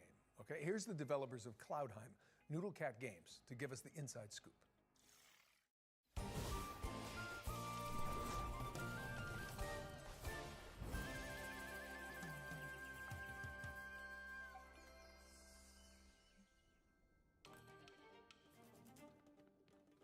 Hi, I'm Billy Quick from Noodlecat Games, and today we'll be exploring some of the combat in Cloudheim, our upcoming game blending crafting with physics-based combat. This is a Greeble, an aggressive little furball with a lot of teeth. You could hit him with a sword, but instead, let's kick him off this cliff.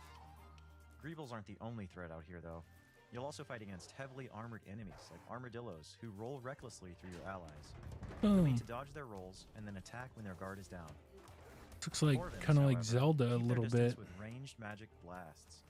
You'll want to pull them in close with your lasso to dish out damage. Our combat system is built around using physics to juggle your enemies. The longer you can keep enemies airborne with your kicks, lasso, and other abilities, the more damage they'll take when they finally hit the ground. Combine abilities and set up combos to maximize damage. Here, our character is placing down mushrooms and jump pads, bouncing enemies high into the sky. With the right combos, the battlefield will feel like a pinball machine. Play solo or team up with friends in co-op for coordinated combo attacks.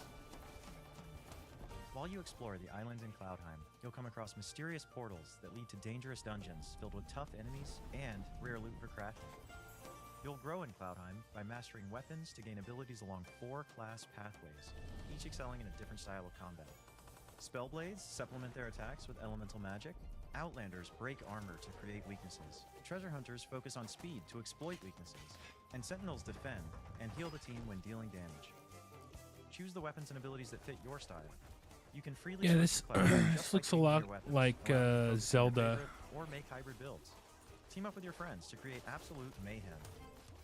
Our team has had so much fun coming up with unique abilities and wild combos, and we're excited to see what chaos you can A create. lot of these games are just not my thing, but Now here's like a Nasher lot of them to tell look you all the really cool. important details about how to wishlist Cloudheim.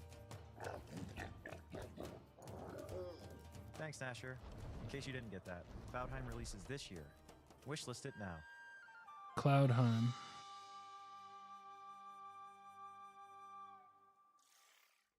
I like that all Bring these games harmony are to the coming realm out when this year. Cloudheim lands on PC, PlayStation, and Xbox in 2025. And be sure to sign up to the closed beta if you want to check it out ahead of launch. Okay. We've got another round of back-to-back trailers up next, so keep your wits and blades always sharp. No, wait, not in Faerun. Keep your wits and your wish lists primed. We'll be back shortly. Nolan, I've got to get up to that balcony in a bit. How did you actually get down from there? Well, you know, they didn't just hire me for Uncharted on my looks. Oh, so did you Nathan Drake your way down? No, I just cried really loudly and the crew came and got me. Classic.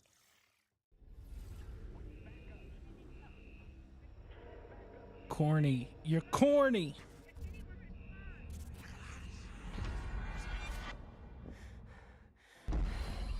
Is this Section 13? This is the game that my buddy played at PAX. Yeah, Welcome this to is Section it. 13, a top-down roguelike Yep, shooter yep. where an interdimensional outbreak is just another day at the office. Operating from the shadows, S2P is a globe-spanning paranormal research organization. Their mission? Capture and study things that go bump in the night. And Section These 13 people were is where really they keep the nice worst. at PAX. They were Until really now. nice. With the best of the best, Gave us a unavailable, bunch of free it's up stuff to and a we're team of just like disposable really nice and rank-and-file cool. nobodies to get the job done. That's you. Meet Agent Red. No, All right, Red, your time to shine. Yep. She's new to the field, but don't let that fool you. She's My back buddy to actually cutting bought this edge game. mad I think you science can buy it She's or one of pre, 4 like there's agents a available to early choose from. access or Whether something. you're going in alone But I saw him play or it, bringing some help. like at our house. Now, listen carefully. Whatever they were up to in that base, they weren't doing it on the books. There's something big down there. And it wants out. It's up to you to plunge into the unknown. Find the answers. Fight for the truth. And bring some light to the dark.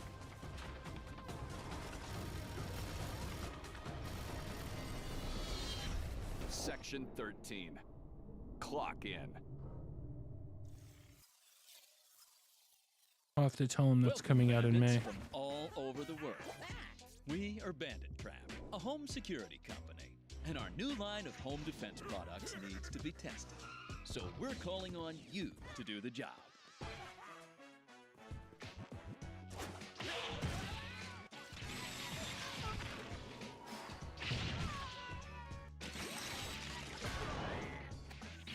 Damn, some of these games are Loot all 10 fucking weird. treasures scattered in our prepared houses and escape from the robotic hands of our trapper.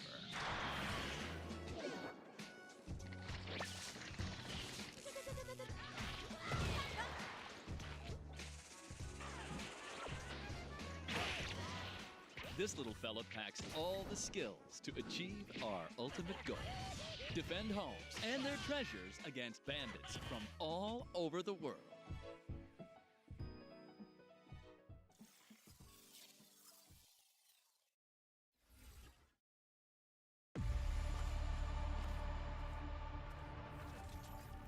Okay. Let's see this one. These rings store thousands of citizen cores. Future inhabitants of Eden. Shrimp. Flying shrimp. Reach the top chamber and break the last remaining seal. Dropped straight into a hostile zone. This is exactly what hyper units were made for. Unleash your hyper power. Reminds me of Doom. Rip their cores out. You know you want to. In the name of duty, courage, and truth, I will protect the citizens. Yeah, this looks a lot like Doom.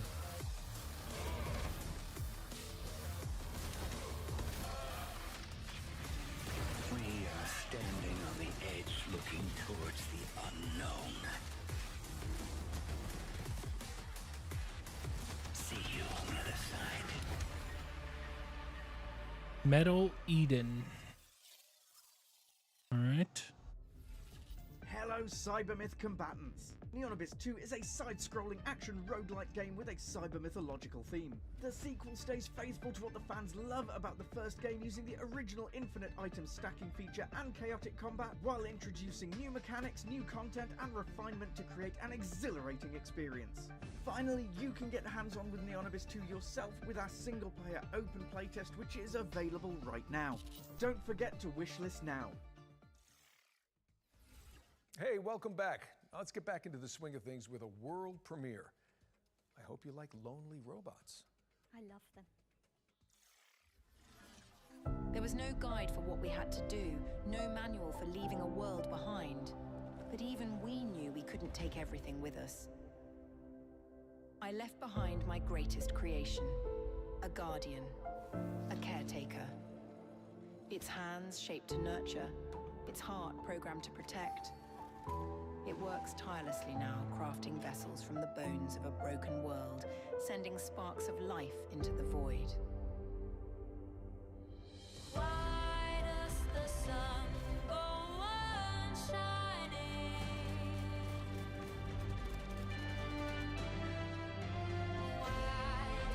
Damn, they make these things look so epic. It's pretty funny.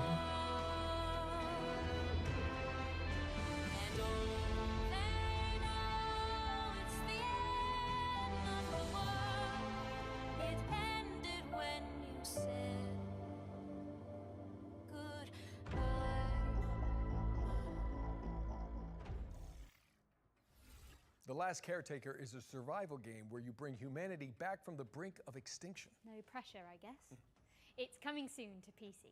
Now let's move on and introduce you all to Into the Dead, Our Darkest Days. It's a side-scrolling Oh survival yeah, game this set is in this is a game I'm really devastated by a interested zombie in. outbreak, plus an economic crisis and They have a demo available already. Stinky I zombies didn't might play it handle, but hot weather, I'm British. because I wouldn't want to just play a demo. It's so cool. I'd be like bummed if I didn't get to play the whole thing.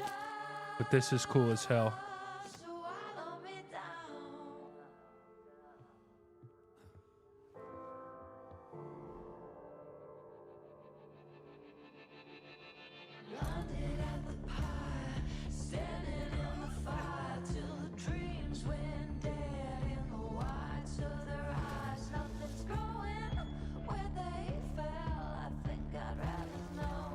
Oh.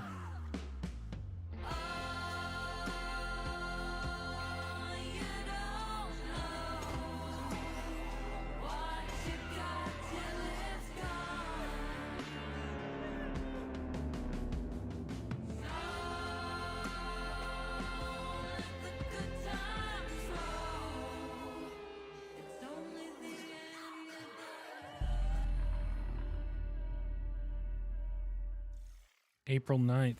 That's Into the cool. Dead, Our That's a good Darkest one. Days launches into early access on April 9th, which is just mere weeks away, people. Get excited, but please try to enjoy each game equally.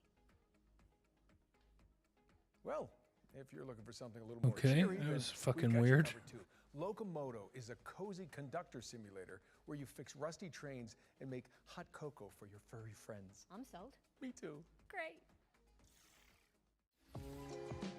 Welcome to the world of Locomoto, where your story begins with a simple, rusty train which will become your new home. You'll take the role as train conductor, keeping your train in tip-top shape. Learn how to drive it and embark on a journey to help your hometown Barenpire solve its environmental struggles. Traverse and explore various stations and bring aboard quirky locals along the way. Pick her out and drive them to their destination, and while travelling, you can of course service them to make sure they enjoy the ride. Scour the world for resources and craft unique sets of furniture to furnish your train with. Customize the exterior and interior of your train to make it feel like your own. There are many things to explore and discover in the world of Locomoto, so immerse yourself in this cozy experience when Locomoto It's like a cool arrives game on for 8th of kids. April 2025 on Steam and on Nintendo Switch later this year. Yeah, Nintendo Switch, it fits with that platform. That's cool. Please mind the gap, because Locomoto is pulling into a station near you on April the 8th. That was a real palate cleanser, so time for something gritty now, I think. Precisely. Okay. Here's Karma, The Dark World, an alt history thriller where you dive into the brains of your suspects as an agent of the Thought Bureau. Thought Bureau. I don't want. Do you think a glimpse of a memory is the absolute truth? You don't get to choose to see the events that led up to these memories, or what transpired after.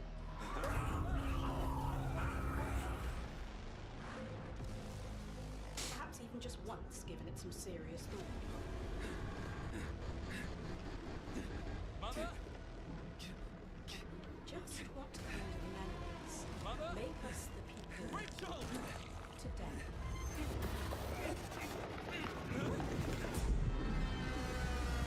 Out March 27th. Damn, dude, that's 7 days from now. Unravel the truth in Karma, The Dark World, which lands on PC and PS5 on March the 27th, which is exactly 1 week from now. Now, we all know you like watching trailers for games, but what about actually playing them too? Sound fun? Good. Because this next section focuses on indies with demos available on Steam, so you can check them all out right after the show. Okay. Welcome to Eclipsium, a psychological horror adventure that has you exploring a crunchy, twisted dreamscape. Next up, we've got White Knuckle, a speed climbing game where you scale the guts of a sinister substructure. Weenie Wise? How about Weenie Wise, a cooperative puzzle platformer starring magical school students? Okay. Or Paper Sky, where you chart cell-shaded That landscapes actually looks as a kind of cool. makeshift paper plane. If you'd rather be a chaos gremlin, give Mother Machine a try. It's an action platformer where you chart quirky cave systems. My girlfriend calls me a chaos gremlin. Okay. And finally, this is Artist Impact, a story-rich, turn-based RPG that blends pixel art with hand-drawn comic aesthetics. That was our ones to play montage, and the best way you can try those games out for yourself is by heading to our Future Game Show Steam page. Just search Future Game Show on Steam to get more info on the games we've covered today, and maybe wishlist some of your favorites. I know we harp on about wishlisting a lot, but it is an important visibility signal for games in development, and every little bit helps. Indeed. We're switching back into trailer mode now with another world premiere. This one's an exciting adaptation of a popular board game.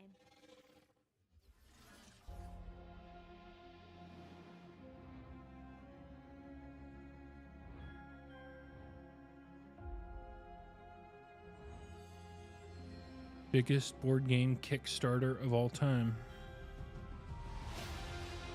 Never heard of it, but that doesn't mean much.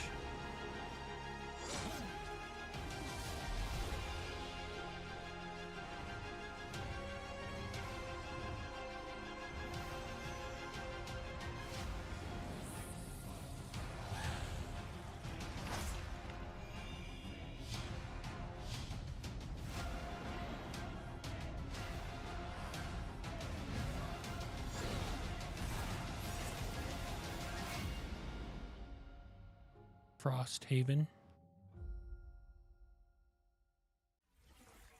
That's right, Frosthaven. The board game is now Frosthaven the video game, and it's coming to PC in 2025.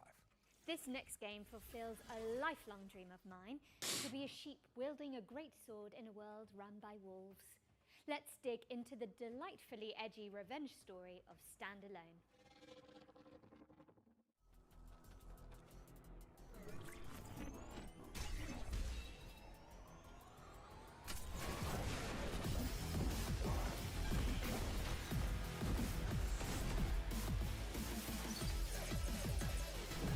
A lot of like 16-bit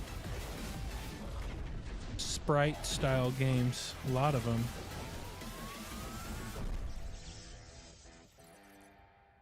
But there are a ton of people playing old games. Stand Alone is coming to Steam Like the in research summer is showing that a lot of people are playing older games.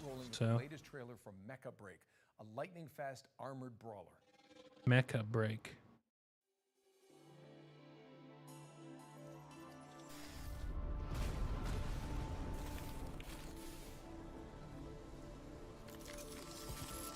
I don't know, there haven't been a ton of games where I'm like, wow.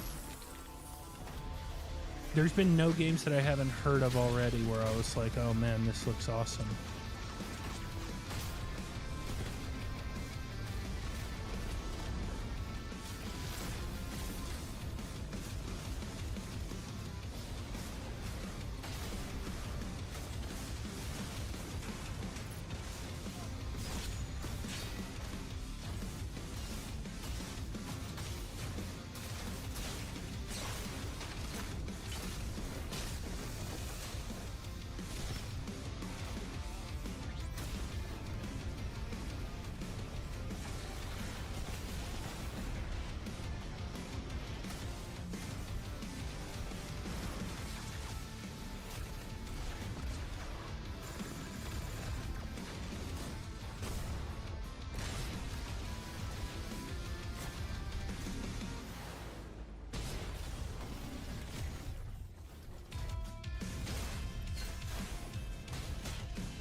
I don't know. This looks cool, I guess. Just again, not my kind of game.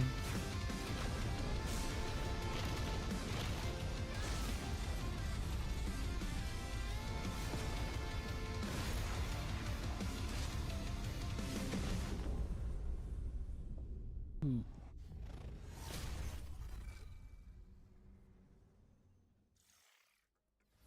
Mecha Break is boosting its way into your rotation later this year. How are we looking, Jennifer? Well, we're most of the way through the show now, Nolan North. But there's still a bunch of exciting games in the pipeline. Here's a double feature from our friends at Playdigious.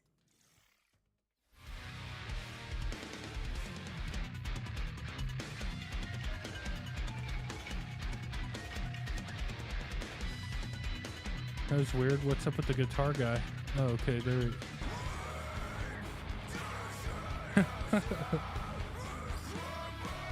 Join Fretless original soundtrack. Damn, dude, okay. Some crazy ass metal stuff.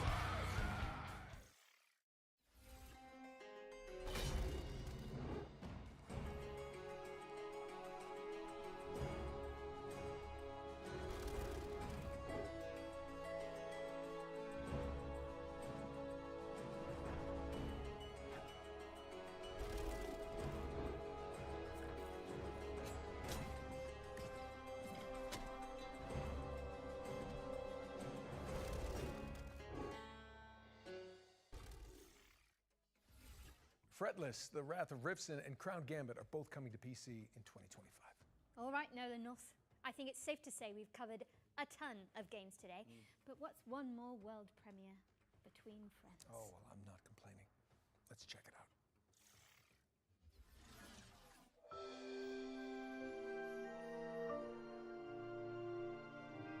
As I suspected, no Dune.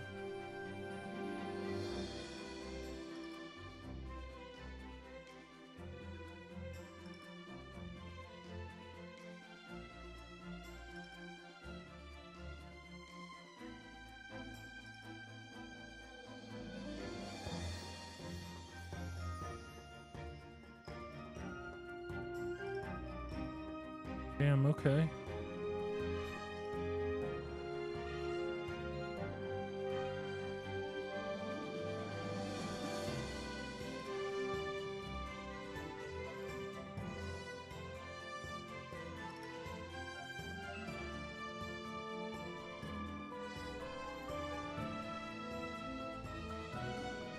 Ooh, Fox against Fox, no.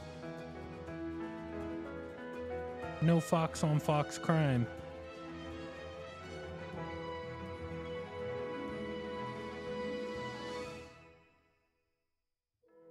Kingdom on the Distant Shores. Okay. Pretty cool. Rave, Kingdom on the Distant Shores is a city builder set in a fox-filled fantasy land, which is coming in 2026. We've got something slightly less adorable for up next, but for good reason. Our final ones to watch deep dive tackles the next spine-chilling game from Tarsier Studios, the minds behind Little Nightmares. Prepare yourself, because it's time for a closer look at the claustrophobic world of Reanimal. Reanimal. I do like these kind of games. Reanimal is a co-op horror adventure where you play two siblings and you're looking for your three friends. These kids grew up in a lovely place, but due to reasons that become more apparent as you play the game, that lovely place has turned really quite nasty. And so your job as these two players is to then rescue your other friends and try and escape this nasty place. The island itself, due to this inciting incident, has been fractured, and so it's in three large parts and a bunch of smaller bits. Each of your friends can be found in one of these big parts. It's a very simple tale of find yourself in hell, go through a really scary place, survive and rescue your friend, you know. It's a tale as old as time. Like, we really love seeing people go with that and just go the extra mile and find all those secrets and all these things and put it all together and come up with their theory, right? So I feel like if we give away too much up front, everybody loses. We definitely give players more this time round than in previous games, but still it's nice to keep a little bit back so you can kind of meet in the middle and see what people make of what you've given them and all that. It's definitely a co-op game. You're together solving various like little, maybe puzzles is almost too much of a word there, but you're overcoming different obstacles in the world Shit, and help him. survive various things we pitch against you together, right? So it's about the two players finding ways to survive and rescuing their friends, really, like we said before.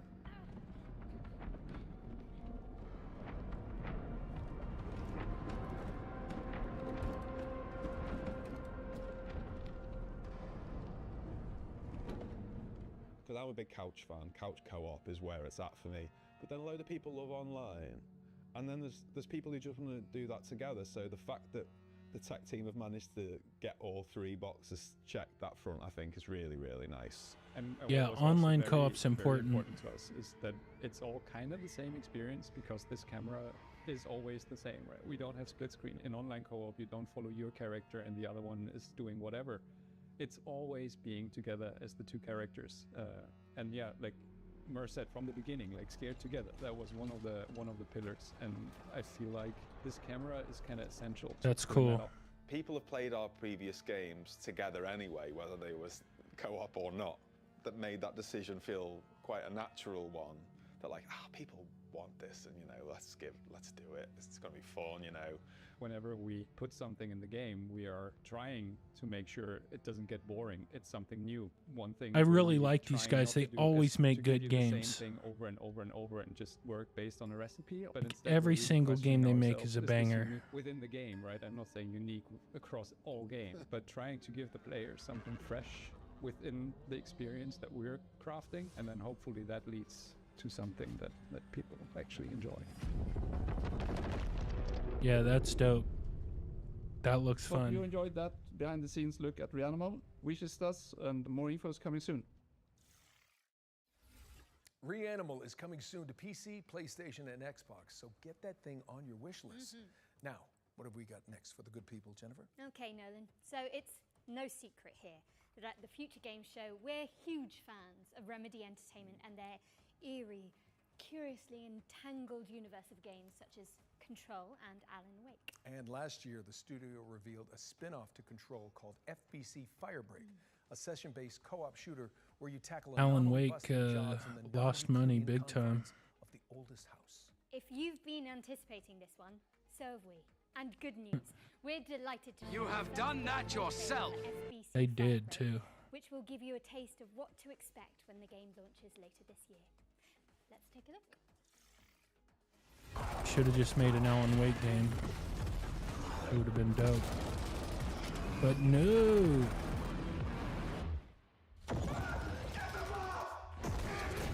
Let's see if this is any good. I'm sure they probably haven't learned anything. We've had reports of rogue sticky notes replicating across this sector. If you don't cut back their numbers, this whole place will be yellow by morning.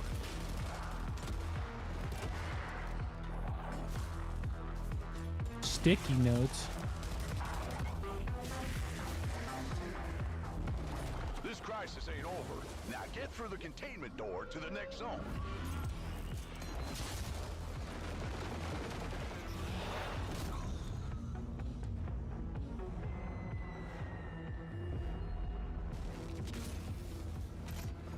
Safe room dead ahead. Might contain something useful, but it'll probably attract a lot of... Oh, you already opened it.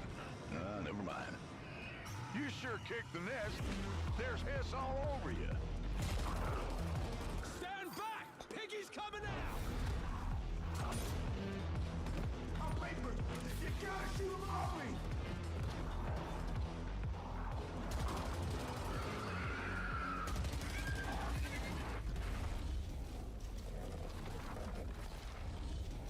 What the? Last containment door's open.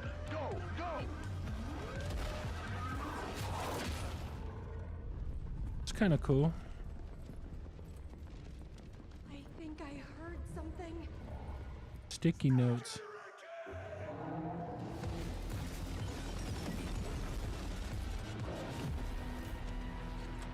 All right, crew.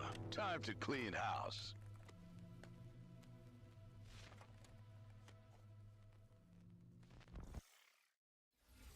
That was FBC Firebreak, which is coming to PC, PlayStation, and Xbox in summer 2025. Now, you can find even more exclusive info on FBC Firebreak by heading to GamesRadar.com after the show. And I hate to say it, Jennifer, but is it time for our final trailer? Nolan, I think it might be. But thankfully, our buddies at Bloober Team are sending us off with a developer diary for Kronos, The New Dawn, a survival horror game where you scour the future. Bloober Team. I think those are the guys who did Silent Hill 2 remake. Kronos, it's a sci-fi survival horror, and in a way, a dream come true for us to make.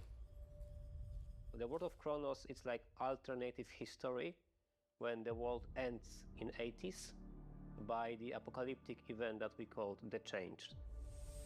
In Kronos, you play as a traveler, and the travelers, because there's more of them, are being sent to the ruins of human civilization to search for the time rifts and jump back in time to extract people who didn't survive the apocalypse. Travelers are the only ones that can survive encounters with monsters. We are calling them the orphans because they are what was left from humanity. Holy we honestly shit. Can't wait to show you more about our game. We can confirm that something about the gameplay is coming soon. So stay tuned. All right, that's cool. I like it. Kronos, The New Dawn is coming to PC, PlayStation, and Xbox later this year. But you can see more of it during our official post-show, FGS Live from GDC, which airs directly after the spring show. That's right. For more exclusive info on Bloober Team's new game, you just need to stay tuned to the platform you're watching right now. Which we're gonna do. Despite what you said about that being the final trailer, the teleprompter, Auto cue. same thing, is still rolling for some reason. Ah, yeah, I see. That must have been the tadpole talking. The what now? There's not enough time to unpack that. But it does mean we have one more thing. Oh. No time to dally, though. Prepare for Does Clockwork Revolution? No, I don't think so. It'd be dope if it was.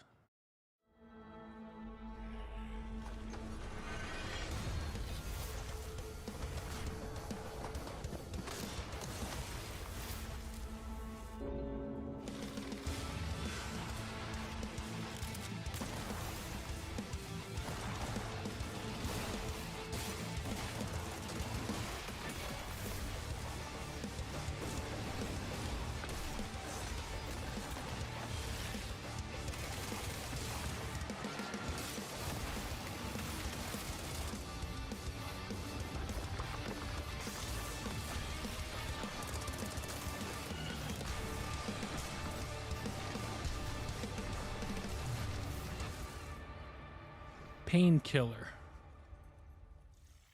Okay. Bam! Saber Interactive is bringing Painkiller back from the dead, and the remake is coming soon to PC, PlayStation, and Remake. Xbox. But with that, we really are out of time. The show is officially over. Jennifer English, it's been so much fun. Nolan North. I think we smashed it. Yes.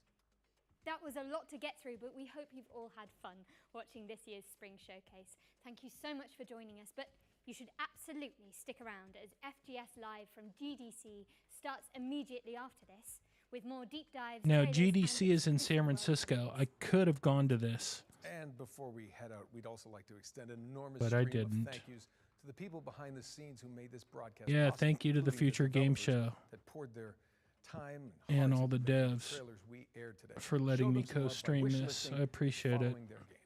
Don't forget you can head to the Future Games Show Steam page to see everything we've covered and follow up on your favorite projects. There'll also be videos Thank you, and thank you, articles thank you. with extra details landing on GamesRadar.com and FGS YouTube channel right after the show. I'm Jennifer English. And I'm Nolan North. And this has been the Future Game Show Spring Showcase 2025. Smashed it. They did pretty good. They're both pros. Holy, that's loud.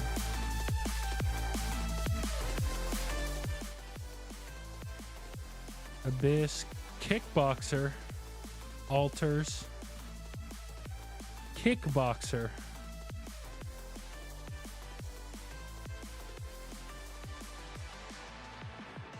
All right, let's see.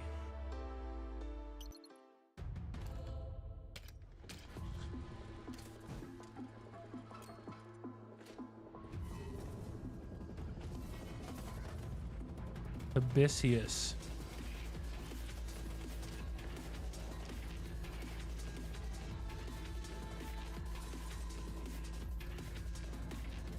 It's interesting.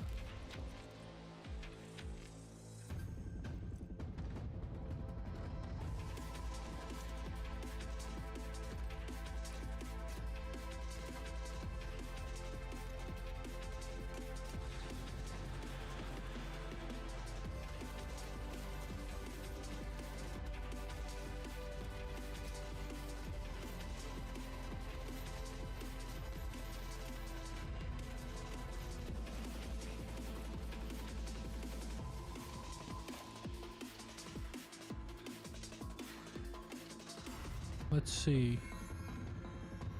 It's different. It's different. I mean, a lot of these kind of games just remind me of Doom, just with different aesthetics, you know?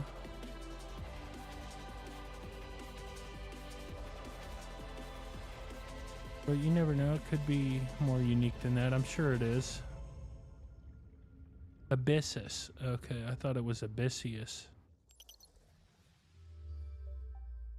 What a way to start the show. That was Abyssus. Now, if you're sitting there, So this is in San Francisco. Oh, damn. I'm Nathan Byrne, and this is Look at that FGS Live t-shirt. from GDC in San Francisco. Now, we're going to be showcasing you some brand new games that you need to know more about, from We're, you know, if you're gonna wear a t-shirt like that, you gotta roll it up and have a pack of smokes in there. Otherwise, it just looks lame. You have got a grand old time ahead. And speaking of time, first up is a deeper dive into a game you just saw in the main showcase. This is Chronos: The New Dawn. When I used to smoke cigs, I'd have a pack of smokes rolled up in my t-shirt sometimes, trying to look My cool. name is ZOTAC Jimba. I'm co-directing Chronos: The New Dawn with my friend Wojciech.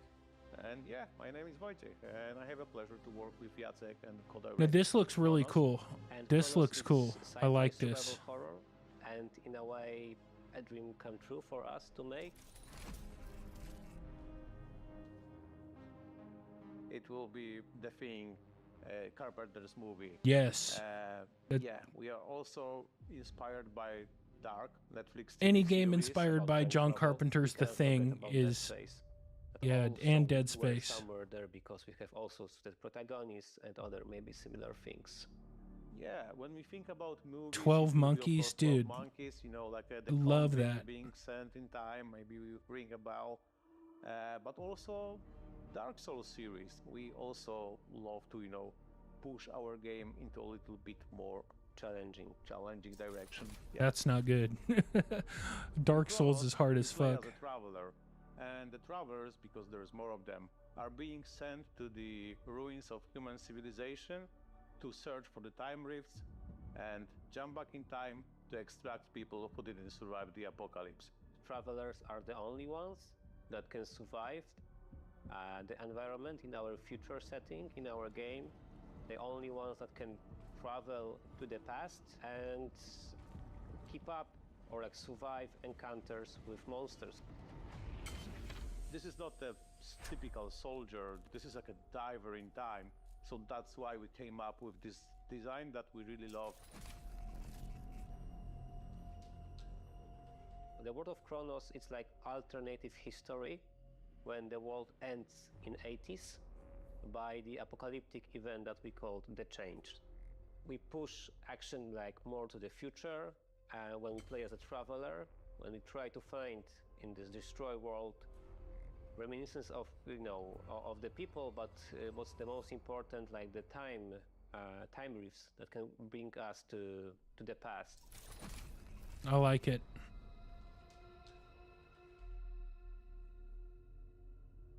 We are calling them the orphans because they are what was left from humanity. The orphans can, you know, Dude, that take looks different dope. forms, so you'll encounter different enemies with different, like, let's say, skill sets, different abilities.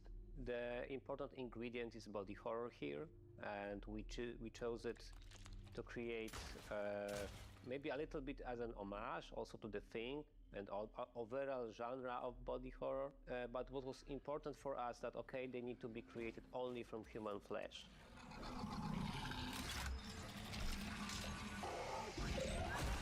Cool. We also have some questions from our community. So, question 1. Yes, there will be ladders. We love them. Yes, and you saw one at the end of the trailer. Maybe. Don't want to spoil everything. That's cool. That's cool. Will there be melee fighting? Yes, you can punch monsters in the face. if they stomp them. If they have a face. If they have a face, that's dope. Okay, I like these guys. Kinda. Yeah, fire, but fire is important in our game.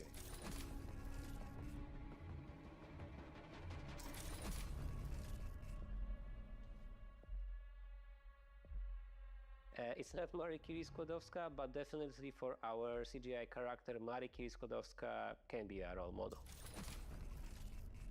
Dismemberment system similar to... Yes, there is, but it doesn't work like in a Dead Space. We've got like our own take on combat. Dope. Dope. This looks dope. I like this one. This is my favorite game of the show for sure. To be honest, we can't wait to show you more about our game. And yeah, we can confirm that something about the gameplay is coming soon. So stay tuned. Chronos: The New Dawn. Yeah, I'm gonna wishlist that as soon as we're done here for sure. That's dope. This is the game of the show for me. I tell you what, Nathan, I'm gonna need a cup of tea to calm down, and it's not even 3 p.m. yet. No, forget the tea. I have the perfect game to calm your nerves. Perfect. It just so happens to be our first. First.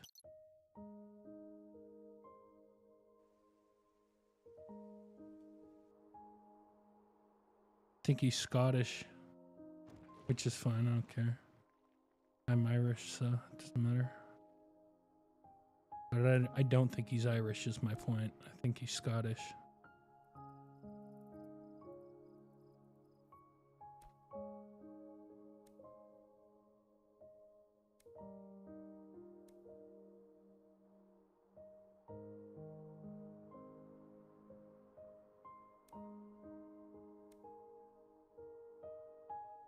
Cat.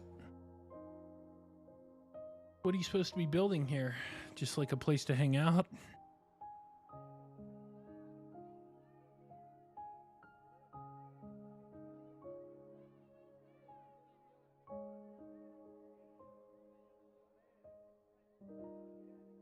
Meh. Not my thing.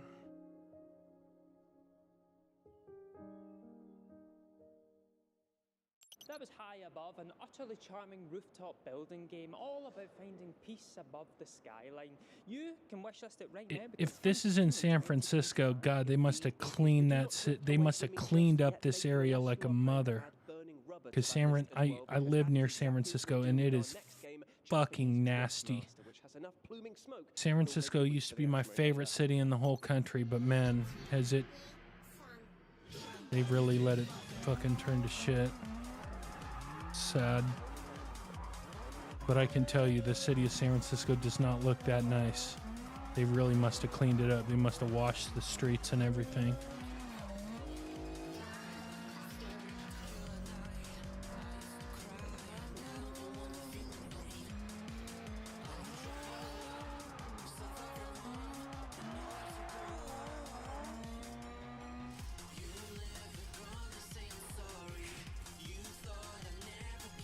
My friend Mew would probably like this game.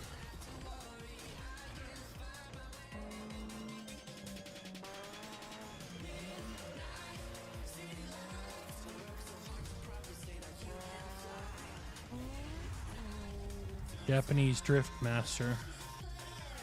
May 21st. Exciting stuff in indeed, that was Japanese Driftmaster that is hitting the grid on the 21st of May, and you can add it to your Steam wish list right now. Now here at FGS, we're always thinking about new ways to play, and how do you spice up an old favourite like Among Us? Well, how about with Voice Mod, an app that lets you change your voice at the click of a button. Voice Mod. I used to use Voice Mod. And you are now about to witness the utter carnage when the FGS team got together to play Among Us, but everyone's voice was running through the Voice Mod app. Oof. Yeah, Here we go. This is going to be great. Oh yeah. Oh yeah. Guys, I just want to say this now. I am working as a crewmate to pay for my mother's hip surgery. That's weird though, because I'm actually working as a crewmate to help pay for your mother's hip surgery too. Well, that is good. Well, she does need both hips replaced. Fair enough. I'm working as a crewmate to pay for my own hip surgery. I have a side hustle where I take money from people, earning enough to pay for hip surgery. Hey guys, is anybody else working late? Because I am. Do you know why? I'm working late because I'm a singer. He really has gone bad with power, 7, 2, 14. Unsurprisingly quiet. I've had a morning. Oh no, who's dead? We should have known that auto-tune was out because it stopped being just like the greatest hit. Let's face it, we do all owe the traitor, props for killing auto-tune, because that was getting a little excessive. So, let's ignore that one.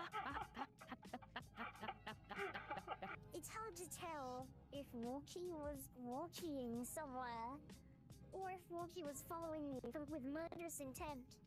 But I was being followed for a bit by Walkie. Voice Mod is cool. Streamer G were hanging out for a while, we were safe, and so I'm cool with Streamer G. I think right now I'm looking at Space Marine, who was, showing out the numbers. They're playing 4D chess, do you know what I mean? They're not just killing people, they're also trying to mess us up. I was not with Walkie. I don't know what Walkie's talking about. I have not been hanging around with Walkie.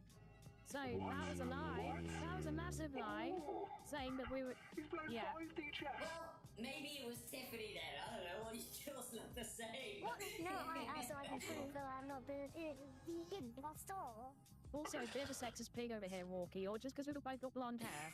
Yeah, just because It's crazy how like, oops, Right, let's. sorry, how they sound like they sound like girls, but they're dudes. That's pretty crazy. Space Marine, lock it in.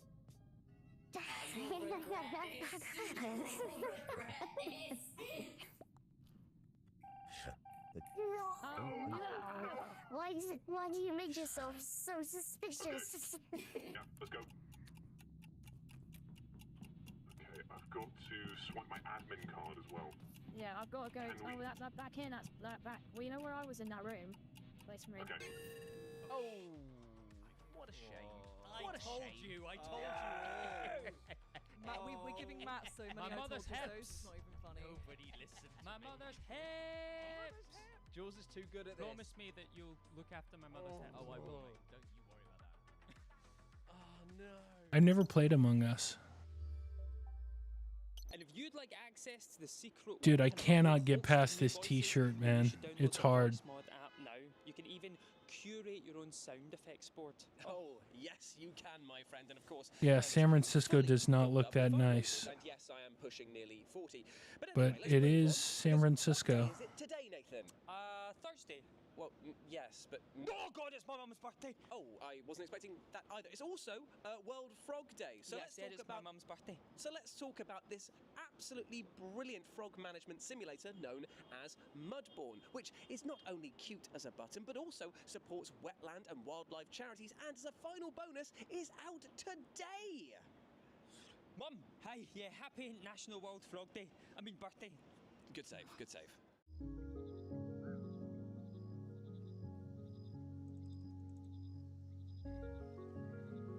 Not bad acting from that dude with the t-shirt. Not bad.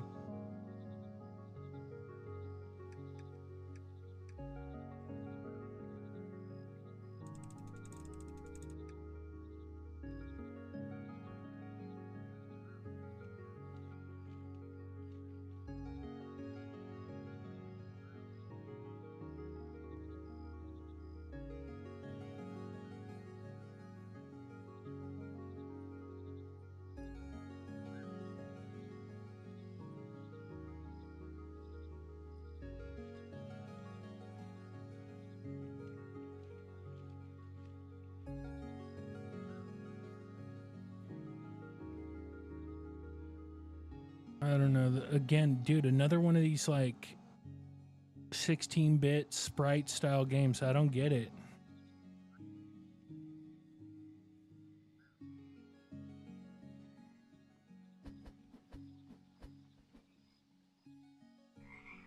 I mean, Chrono Trigger is still like peak after all these years. Chrono Trigger. Okay, bye, Mum. Bye. All right, I want to see the altars. Yeah, I just gifted her a copy. I want to see. You know, I'm gonna watch it all. We're gonna watch it all. Next up is a game all Oh my God. about working with yourself, and sometimes the difficulties that arise when your other self is an absolute bloody nuisance. This is a deep dive into the altars. Yeah, I've heard about this game. I want to see this. I'm gonna turn it up a little bit. The Altars is a unique All right, blend that's of good. survival, adventure, and storytelling gameplay.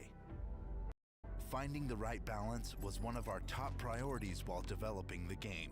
We wanted the gameplay to push the story forward, but also make the narrative play a significant role in the final outcome. Long story short, I needed to multiply myself to survive. The Altars starts as a typical survival game, yet you quickly realize there is more to it.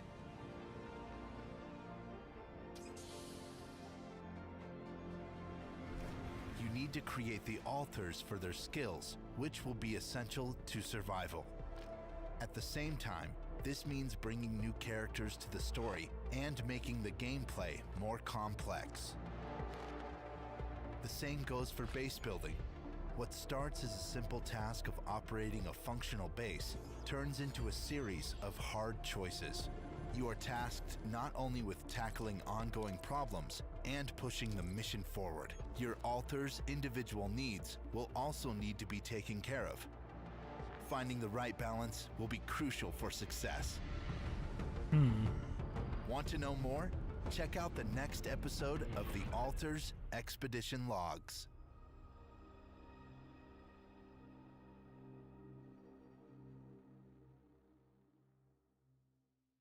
That was The Altars, the first, in fact, of a deep dive series that the developers are doing. So make sure you check out their social medias to stay up to date on this rather fascinating looking game. Now, recently I was lucky enough to have a chat with Dimitri Logothetis, the producer and director of the upcoming Kickboxer Armageddon, because plans are afoot to turn the classic 80s franchise into a video game that will make you go Jean-Claude Van Damme. This is cool. Yeah, I'm a big JCVD fan. Kickboxer, the movie franchise, is an iconic franchise that was started in 1989, starred Jean-Claude Van Damme. I'm told that we're going to come out with a brawler game, right? Where you're going to fight a bunch of different opponents coming at you until you get to the boss. And then you're going to be able to interact and play against each other and fight against each other. And so we've been talking about it for many, many years. And so we got together with this team called Force Multiplier. They just released their new game Carnivis about 3 or 4 weeks ago, which is an island off of Fortnite. People are really addicted to it. And I think that's their goal, is to get the same kind of addiction going for Kickboxer, the video game. So there's going to be a lot of characters that are going to be available for you to play. I think I brought, Yeah, but can you play as against Tong Po? UFC world champions, including Mike Tyson, who was obviously a legend and a boxing world champion. We starred Dave Bautista as Tong Po in our remake, and now he's become a big... Oh, they did a remake? There's a mine of gold when it comes to games, and certainly with martial arts.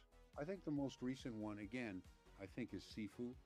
I think that Sifu game came out of nowhere. You know, Mortal Kombat, the part of Johnny Cage in Mortal Kombat was based on Jean-Claude Van Damme. Yeah, I know that. So Mortal Kombat is a martial arts...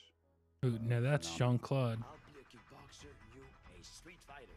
There's all kinds of stuff that you're going to be able to see all over the background. You know, there's a wonderful dance sequence that Jean-Claude has made in the movie. And somehow or other, we're going to have to incorporate that. Perhaps when you win, do a little bit of that dance sequence. I don't know. So the name of the game is Kickboxer. It's going to be released on Steam probably in February of 2026.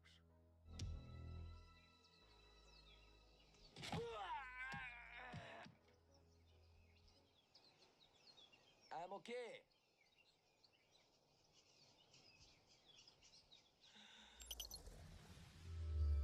All right. All right. You know, I think It's I a could lot of take talk. Jean-Claude Van Damme. I do. I really do. Wait, what? What are you saying, mate? First off, who even says take him anymore? And secondly, you couldn't even fight your way into this next link. Wait, no, I think. Wait, if I. Yeah, exactly my point here. So while Nathan Silly grapples with basic goose. sentence structure, let's take a look at our Damn, next game, dude. which is doing This battle guy's in a lame. different plane of existence, the world of business. This is Rise of Industry. I would tell him, 2. don't wear that. I'll kick your boxing. No, you won't. Please don't wear that. Acclaimed business tycoon. I like the music though. I dig the music.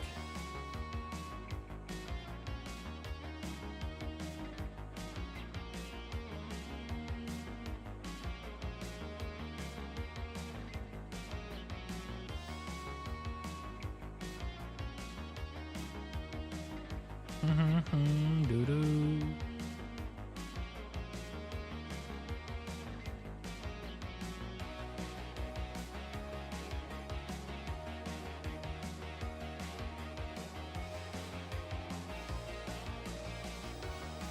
Damn, they got games for everything. It's crazy. Rise of Industry 2. Doo-doo-doo-doo-doo. That was Rise of The music was Industry 2, dope. which has a demo out right now that you can try ahead of its full fat Look at this guy's got the praying motion with the thing. That's And now we move on to guarantee he like thought about doing that. He's like, oh, I'm gonna FGS live from because it's do the pray motion with my hands. It makes no sense. In front of the sign, Let's take a look. kneel down and try to be cool. I would also be like, nah, dude, that's lame. Whatever though. Sound like a hater, but I mean, damn. I guess I'm hating.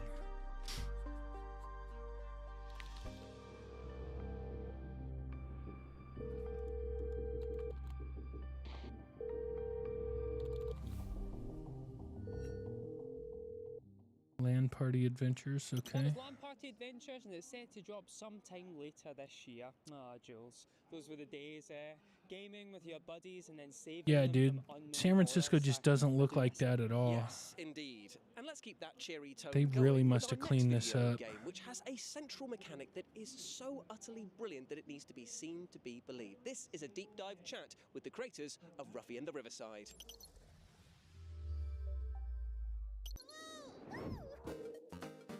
My name is Patrick. I'm the art director at Socrates Labs, and we are making Ruffy and Looks the like Riverside. Paper It is Mario. a platforming adventure. The game is hand-drawn, and it does have a very unique gameplay because you can copy and paste textures. So you grab, let's say, ice and throw it somewhere else onto an ocean, and then it freezes. So the world can be changed, and depending on your ideas, you can make it through the game in your way. The first thing, of course, we looked at was Paper Mario. Oh, damn, there it this is. whole library from the N64, like Banjo and Kazooie, but also PlayStation with Crash Bandicoot. We didn't want to copy it, but we I loved loved it. We Crash loved this Bandicoot. game. He It's a was, classic I played all those hero games. journey. Ruffy is setting off to save his That's when I was a hometown, really little and kid. he has to bring back 6 golden letters. And Ruffy has to return the town sign, because the town sign, it looks like a Hollywood sign, that has been destroyed. So Ruffy has to repair the city sign in order to bring back freedom to the whole world. Keep your eyes open, because many things can be copied and pasted. I mean, we have Shit, it's some lava. apples in the game, and of course, blue apples are not very yummy. But if you turn them red, then they give you coins. Yeah, it's a game about your imagination, your creativity, but it's also a lot of fun. So if you love Banjo and Kazooie, I and do. if you love Zelda Ocarina of Time I and do. Mario Odyssey, then you will I love do. it too. This Okay. is Ruffy and the Riverside. It will come Ruffy in June and the this year Riverside. for PC, Nintendo Switch, PlayStation 5, Dope. Xbox Nintendo Switch. Yeah, Series, this looks dope. Xbox One, I like and it. on Epic Store.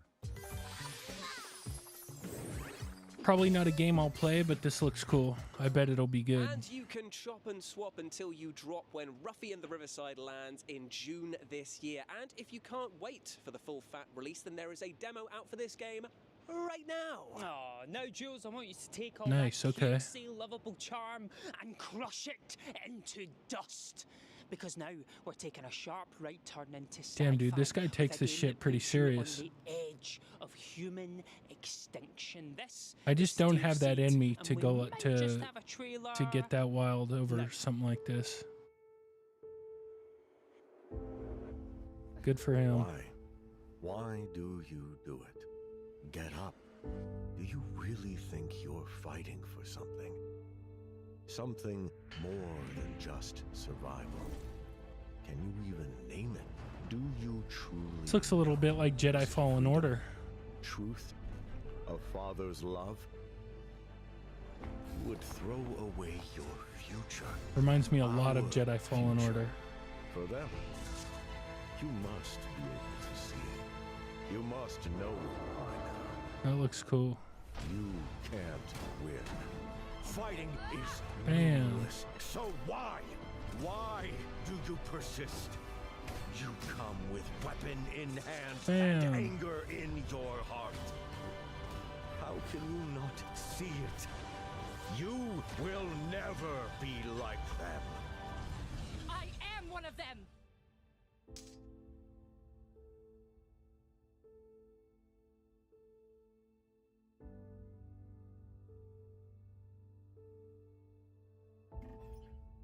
Steel Seed. April 10th. And you God can explore damn. this dark sci-fi fantasy when Steel Seed drops on April 10th. Now, the next game that we're about to talk about is a little strange, and by that I mean a lot strange, and that's because the words I'm about to use to describe it kind of don't make sense coming out of my mouth, and that's because Fear FA 98 is a combination of FIFA 98 specifically and Silent Hill. Let's take a look. Hey, get out of here! Peggy 18. Corpse all hanging headless and limp, bodies with no surprises. The blood Damn, I can drains barely down like read the that devil's shit. rain. We'll bathe tonight. I want your skulls. I need your skulls. I want your skulls. I need your skulls. Demon eye I don't on get your it. face I peer. See your skin turned inside out, 'cause I've gotta have you A on mixture my of Silent Hill and FIFA 98. I want your skulls. Okay. I need your skulls. I want your skulls. I need your skulls. Whoa. Whoa. Collect the hell out of the stars and put them on my wall. Kept the heads off the wood of sin. Put them on my wall. Whoa. Whoa. Whoa. I want your skulls. I need your skulls. Damn, what is this song? I want your skulls.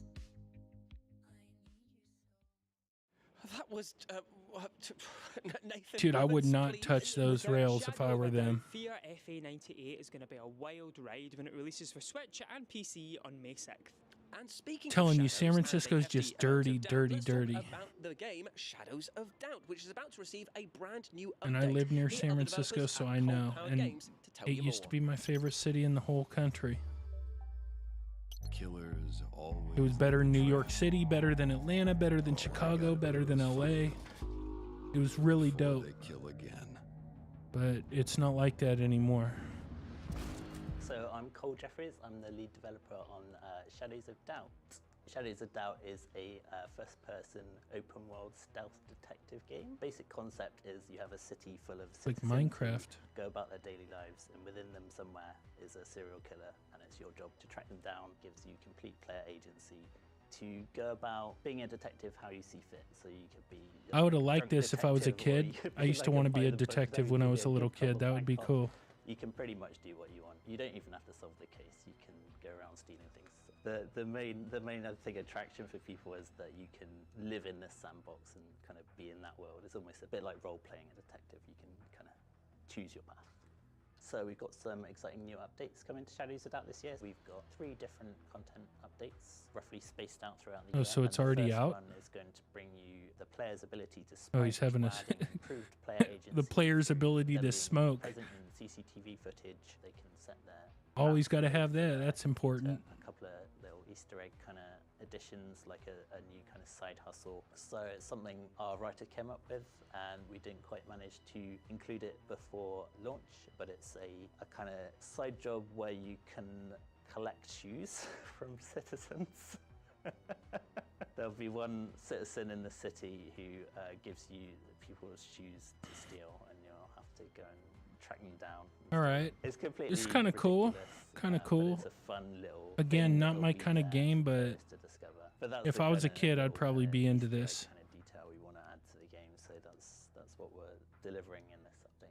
We had a junior programmer join the team about a year ago, and I tasked them with putting a new game within the game's computer systems, something we can add to, and he came up with this card game, and he's been working So on they've added the ability to smoke, the ability to steal shoes.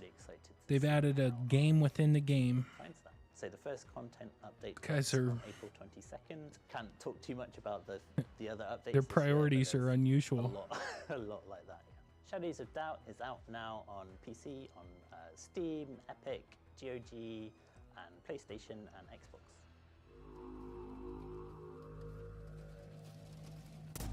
Boom.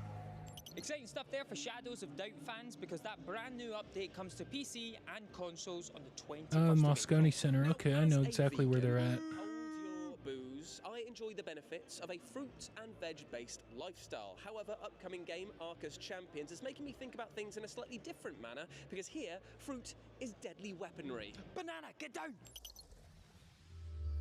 I almost went to the GDC this year. This is the law of the jungle. As old and as true as But it didn't look like cool enough. Maybe I was wrong. keep it might prosper, but the eye that strikes it must die.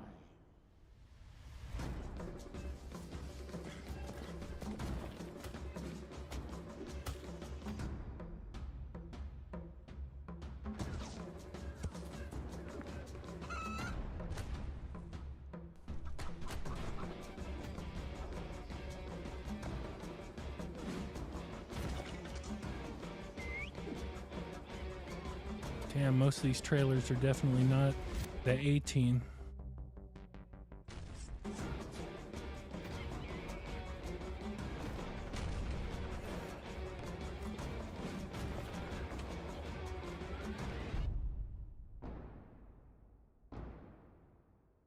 Wish list now on Steam and Epic Games. Okay.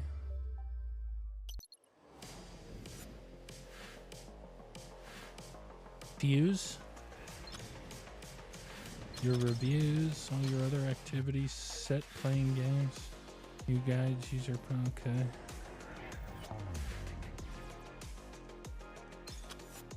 Show off your progress. Huh.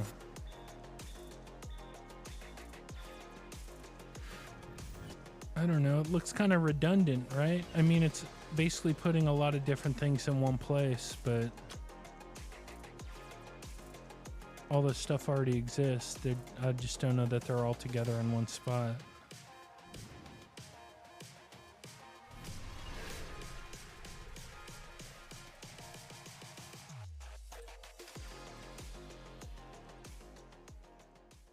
Now, Infinity Nikki took the world by storm recently thanks to its amazing fusion of being a cozy open-world adventure game with a focus on fashion. Oh yes, but it's carnival season, and Infinity Nikki's 1.4 update. Damn, they're not promises using their strange best and camera there. hilarious happenings. So it might just Holy be time shit, for you it to keeps jump coming. back in and to whet your appetite.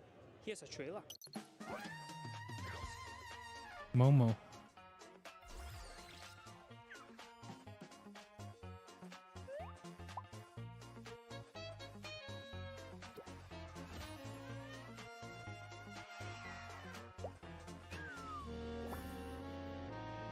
Damn, long-legged cat.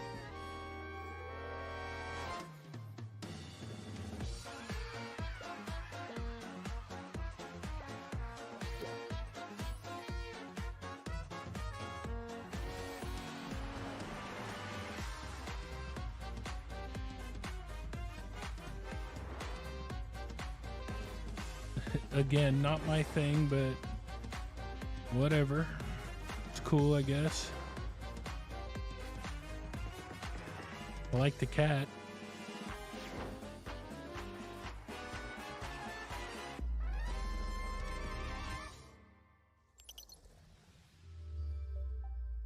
Infinity Nikki is available on PS5, iOS, Android. It's on the Epic Game Store, and it's coming to Steam as well. Oh, they're playing Jules, if you were a pickleball. pirate, who would you make walk the plank first?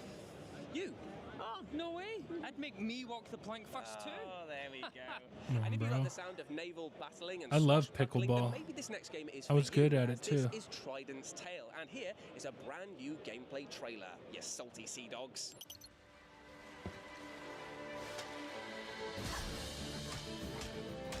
Alright, pirate game.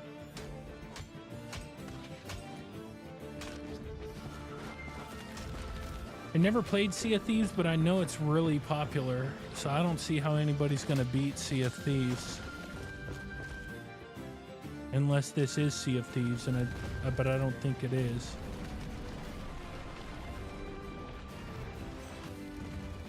This is something different.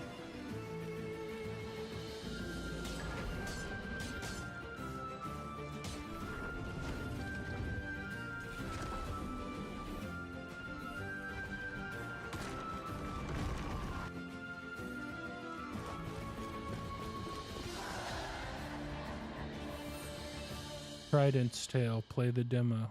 Okay. That was Trident's Tale, and the best part about this game is that there's a demo available right now. Meaning you can play it right now. You don't even need a treasure map to find it. Lucky you, but now Sono Kuni is a new top-down 2D action game in which one hit means death, and let me tell you folks, it's so addictive it should come with a health warning. Indeed, it should. So we decided to put things to the test, and the FGS team got together to challenge each other to find out who was the fastest in the game's Damn, these two dedicated hipsters, speedrun bro. mode. I didn't play because everyone knew I'd be the best, so there was no point. That is not true Oh, in the look at that- slightest. He cried at his desk. That girl's and told us doing not to her use the footage. exercises over there. Yeah, that's true. That's true. I would isn't it? not touch those things. They're Yeah, gross. Yeah. Take a look.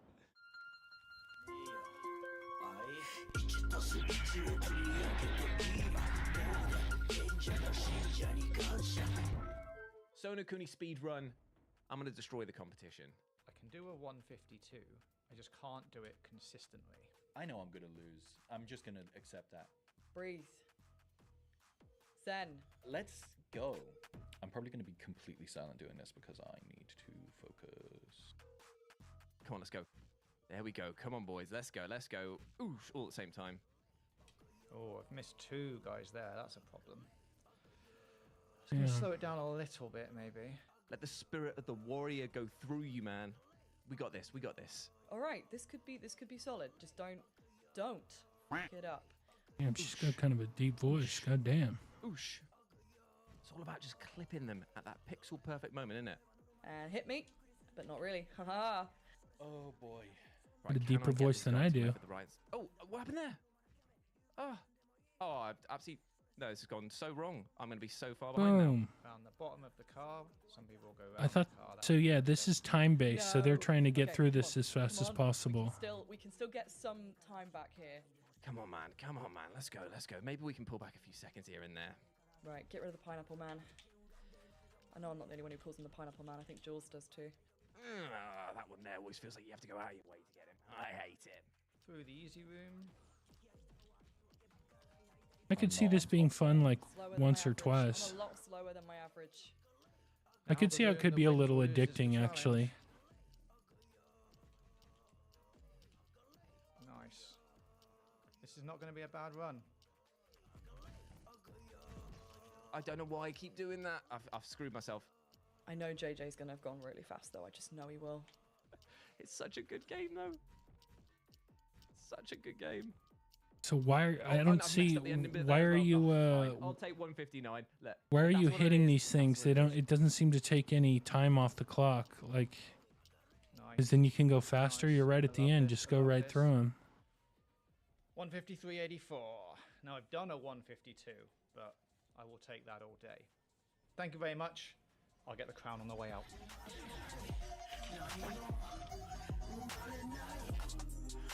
What's this game called?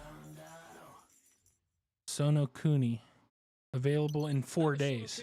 It's brilliant and there's a demo Been available there. right now for Been you to try. been to Bubba Gump. I used to work like right on the left of these. This is Pier 39 right here. And right next to it on the left is a big big ass seafood restaurant I used to work at. In which you're in charge of the underworld. Made a and the ton of gods money the working dread there. Pantheon are your bosses. Oh, I bet you they're still easy to deal with than our bosses. So many tourists here. Holy. This shit is always packed. When I worked there, I had to pay $40 a day in parking. And I was still making a ton of money. But $40 a day for parking. Greetings, penitent. Seek ye glory through the gauntlet of dread. Challenge awaits. God knows how much it is now. That was... Yes. I don't know, it's a long time ago now. Like almost 7, 8 years ago.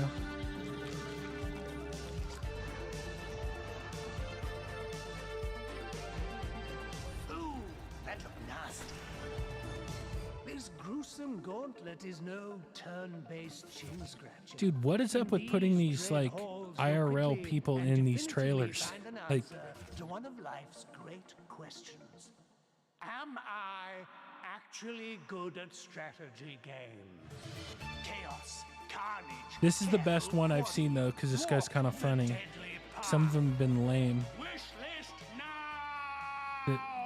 This is kind of funny. That was cool. Managing hell, then you can try the deadly path when it drops for Slender, The Arrival. Okay. And you can wishlist the game right now.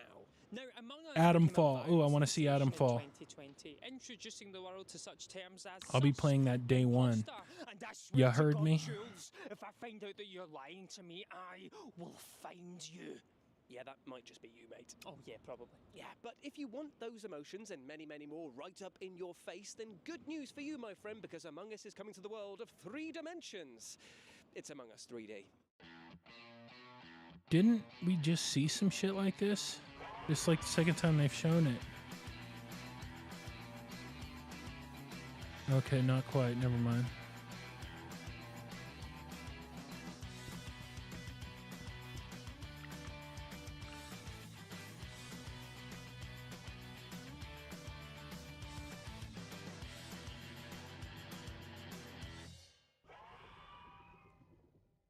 That was Among Us 3D, which launches this spring on Steam, PlayStation Spring. VR 2, Quest, and Pico. Not just South of that, Midnight. they've So got this is one of the brand new games tag that I mode thought where was when pretty you're cool. caught, you join the It's infected different. to get the Very rest of the unique. Oh, that sounds so good. Now, South of Midnight has been on Permafrost. everyone's radar recently just because of how beautiful that handcrafted art style is. Oh, Yeah. yes, the more we've seen of it, the more we've been desperate to get our grubby fingers Desperate. on it. Well, luckily for us, we actually got a chance to speak to the devs at Compulsion Games who told us more about their dark, fantastical tale and their It take does look on cool. the Deep South. Is that Hazel? The trailer got swept downstream with Mama in it, and it ain't just about Mama. I'm seeing these things. Hello, I'm Whitney, and I'm the art director at Compulsion Games. Hey, I'm Zaire, and I'm one of the writers at Compulsion Games. Could have sworn I saw this already. South of Midnight. It's a third-person action-adventure game set in Like a literally the same folkloric trailer, but whatever. version of the Deep South. Hazel is our main character. She's kind of in this weird liminal space between, like, you know, you're a kid and you're becoming an adult. And well, she's not a Catfish. Like a superhero. She's a pretty normal kid, and she just is ultimately trying to find her mom. That's her main goal in the game. Well, it's like this, see? Our world is made of strands all wove together. Now, when something terrible or unnatural happens to a creature, the strands get all knotted. We thought it was good to not have like a chosen one. We like the idea that anyone could be a weaver. It's something that like the land will choose for you when you're in like maybe a time of deep need. And so Hazel, as she's running after her mom's trailer in the hurricane, the land chooses her, and it's just kind of at random. She just kind of blinks and you can see the strands like in the sky and stuff, and it's pretty cool. And weavers are able to see kind of the fabric of the universe. We call it the Grand Tapestry. And they're able to manipulate those strands to do various types of spells. And their kind of mission is they heal like stigma in the land, like where bad things have happened that tends to spawn haints. And weavers are able to dispel those haints. Haint? Able to see into your traumas, but they don't like fix your traumas for you. Only you can do that. But they listen to your story, they see your story, they get to see those memories. And I think sometimes that's just what you need, is someone to be like, oh, I'm sorry. Yeah, see, this looks cool. This looks cool to me. Is also her growing in empathy and understanding of the different things people go through.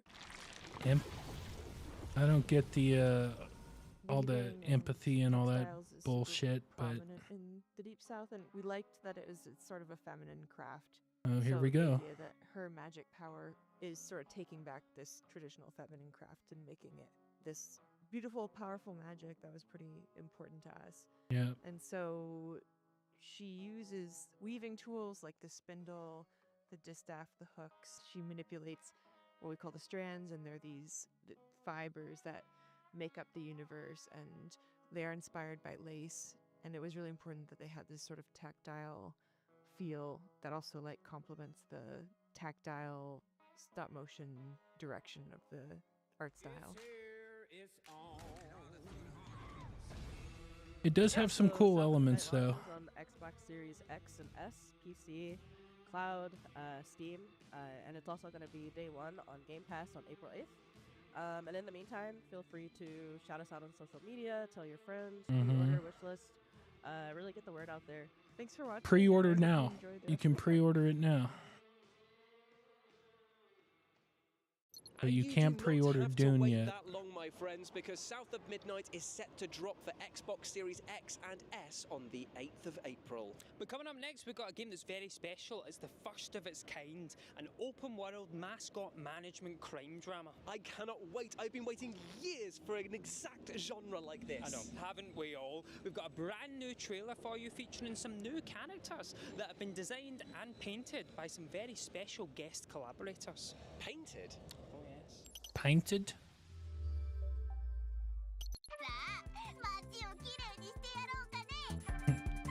That's gonna be a no from me, dog.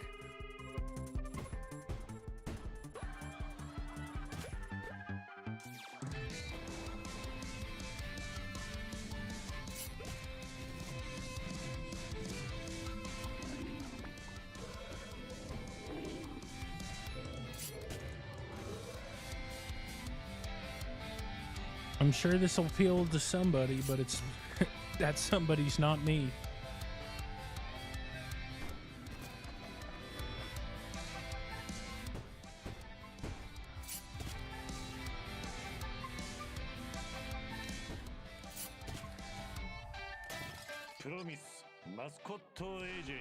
Promise mascot.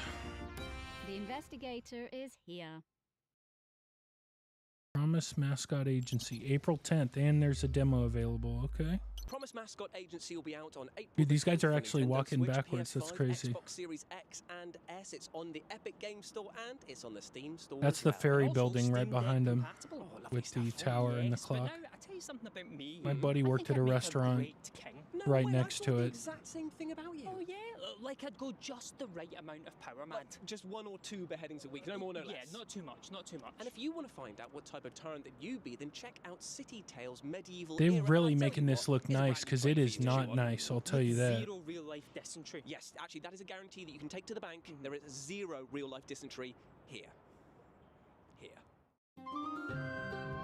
Alpha footage.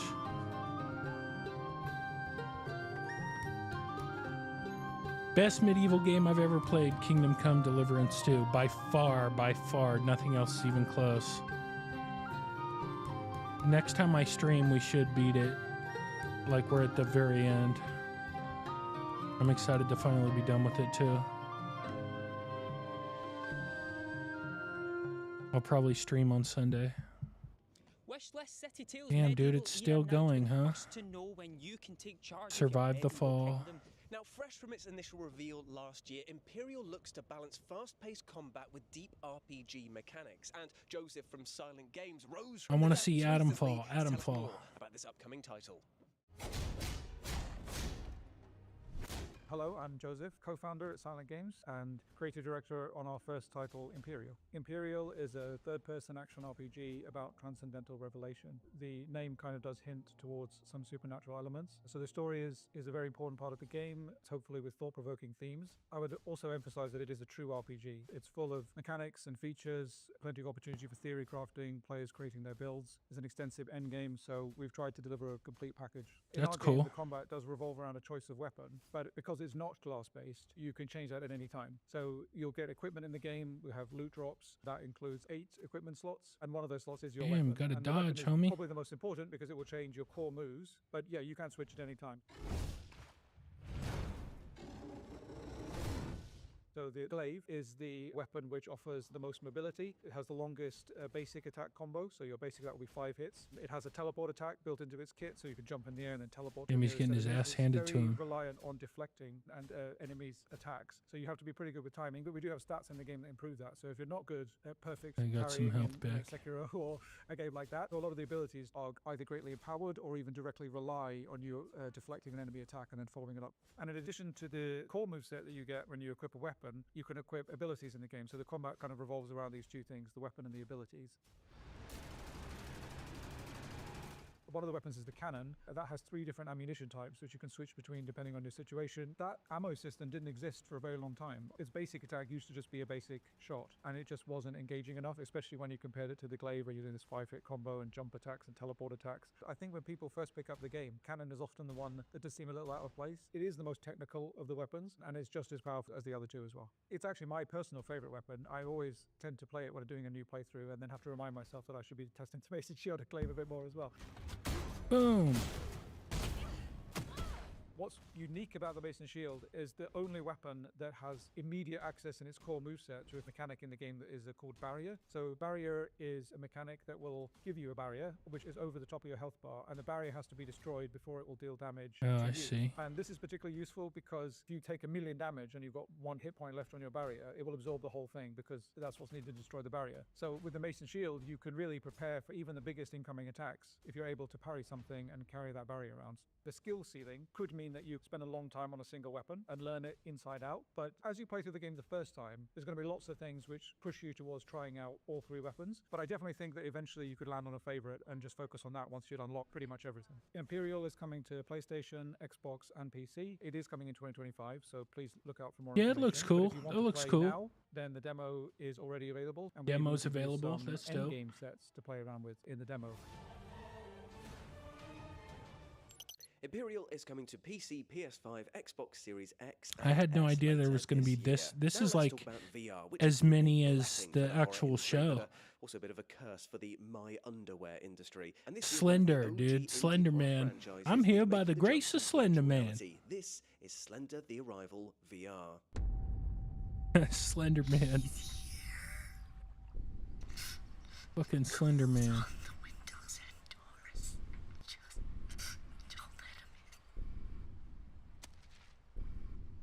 And it's VR. Okay, careful of Slender Man.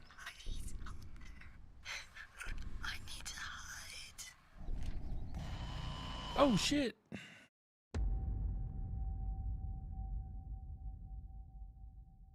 Damn, dude, don't mess with Slender Man. Slender the Arrival is set to launch All right, this Adam spring Fall. and This is coming the to next PlayStation game I'm VR 2, playing. Quest, and I've Steam. watched So every get ready single to trailer, rip every that single headset off gameplay and thing for tear this up. game. Now, let's talk nuclear disasters and how one of these has affected the north of England, turning it into an irradiated wasteland, which some may actually Maybe I call should have gone an to this. This improvement. looks pretty And I like to say cool. that 'cause I live there.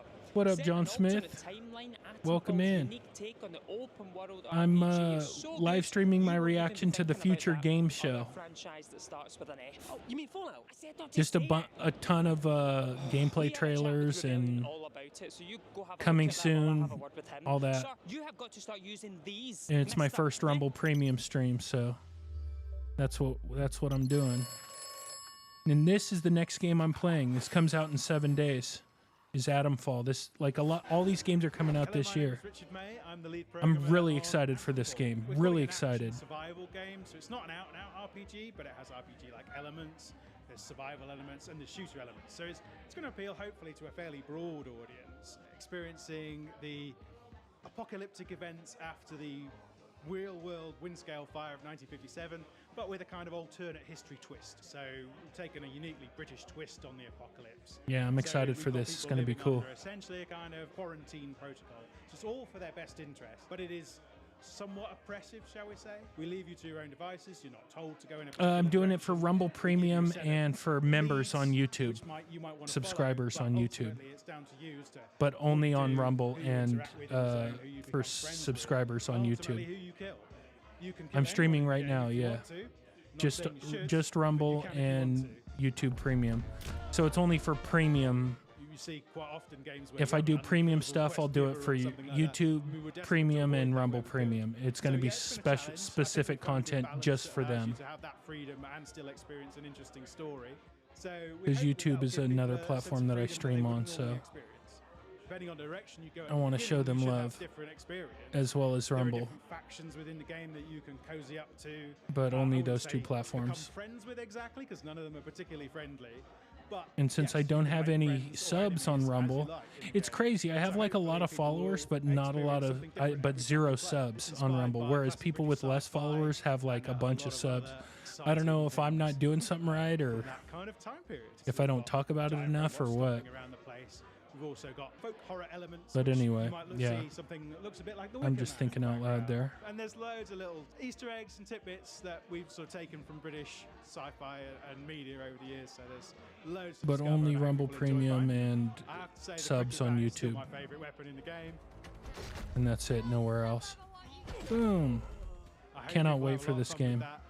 And there's some little achievements you might earn if you use it as well. So look out for those. It does also. This have looks like a certain labor of amount love to me. DNA in it. The Atom Ball I think is the world faceless. Is almost like a giant Sniper Elite level, where we're taking this sort of sandbox gameplay of the Sniper Elite series. Maybe. You might be right. I am. People don't trust it much. I am going to be switching to a top-down, like showing my, because I use a cyborg now, which is like it's not a controller. So I'm going to be doing a top-down thing where people can see my hands on the mouse and on the cyborg. Into our hands next week. That's the next thing.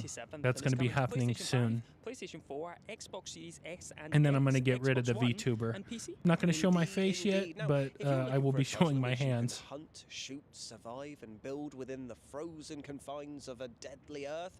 So hopefully that helps. Title, Permafrost. You might be right. Personally, I'm kind of enjoying by the way, sun, though, to be honest. you might be It right. does sound like life in Scotland. Yeah, it does actually. But I'm going to get rid of the VTuber and show my hands on the cyborg and my mouse. And then probably the next thing after that is to show my face. I don't really have anything to hide, but kind of want to keep my privacy until I reach a certain point. Like I've always said, 10,000 subs on YouTube, 10,000 followers on TikTok, or 10,000 followers on Rumble. Keep up the good work and everything. I think so. Thank you. Thank you. Make sure you wishlist Permafrost because it could potentially be the hottest game I appreciate it. I appreciate you stopping by, man. Looks like we're almost done here too. Post-apocalyptic action game in which you have to loot. After the end of this, I'm gonna play my favorite game of the whole show. I'm gonna play the trailer for my favorite game of the whole show, and then that'll be the end. Unless one of these games turns out to be better. But I don't think so. Could be, but doubtful. So we're almost at the end. It's pretty cool though, a little water world action.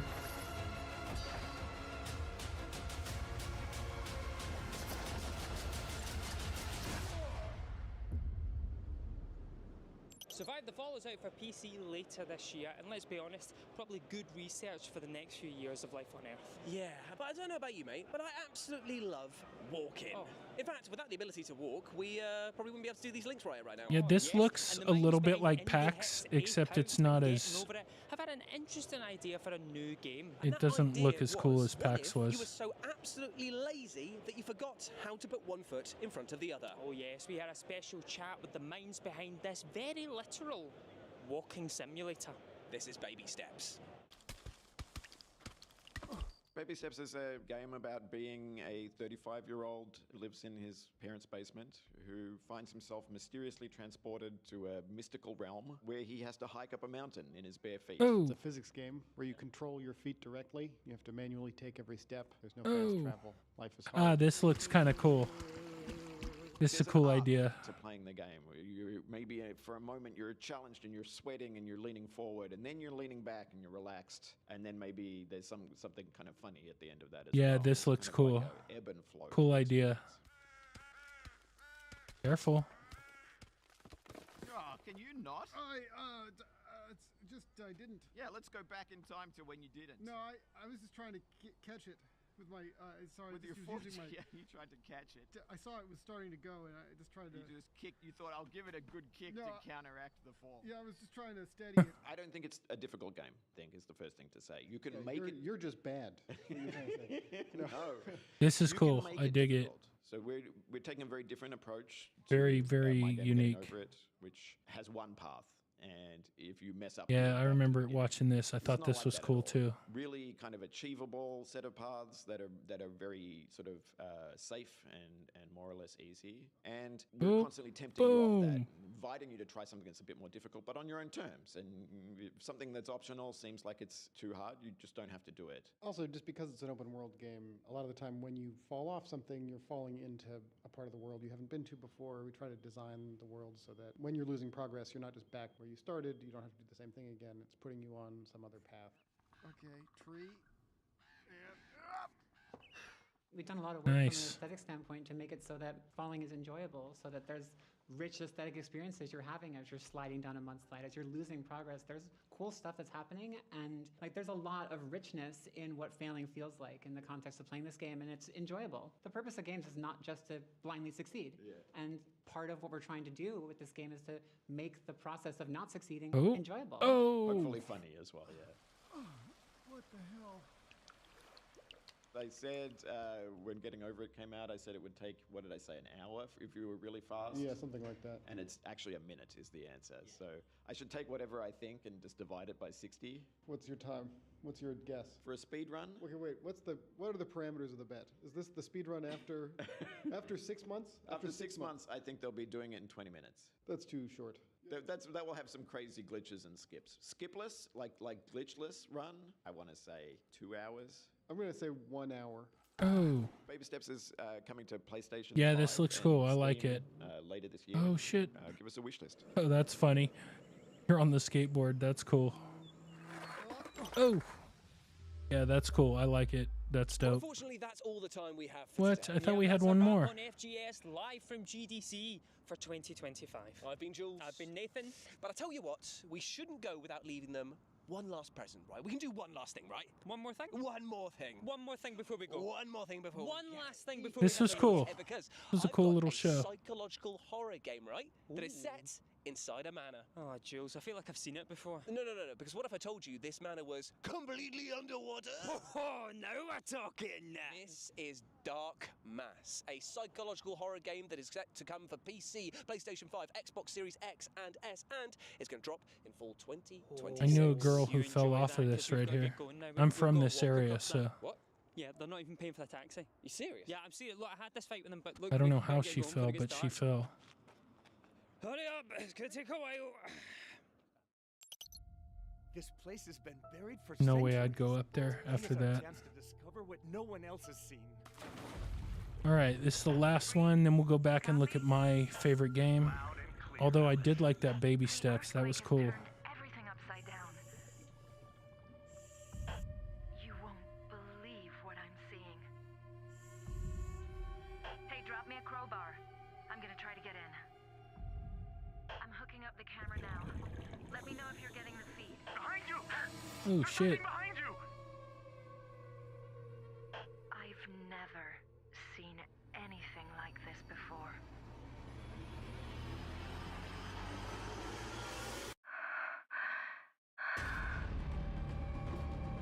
What was that? I think I'm not alone down here. Oh.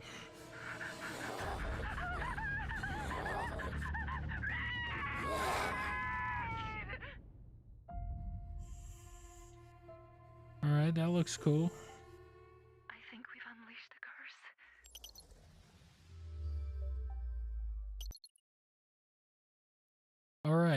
So that's it. Hold on, I want to go back, and here it is.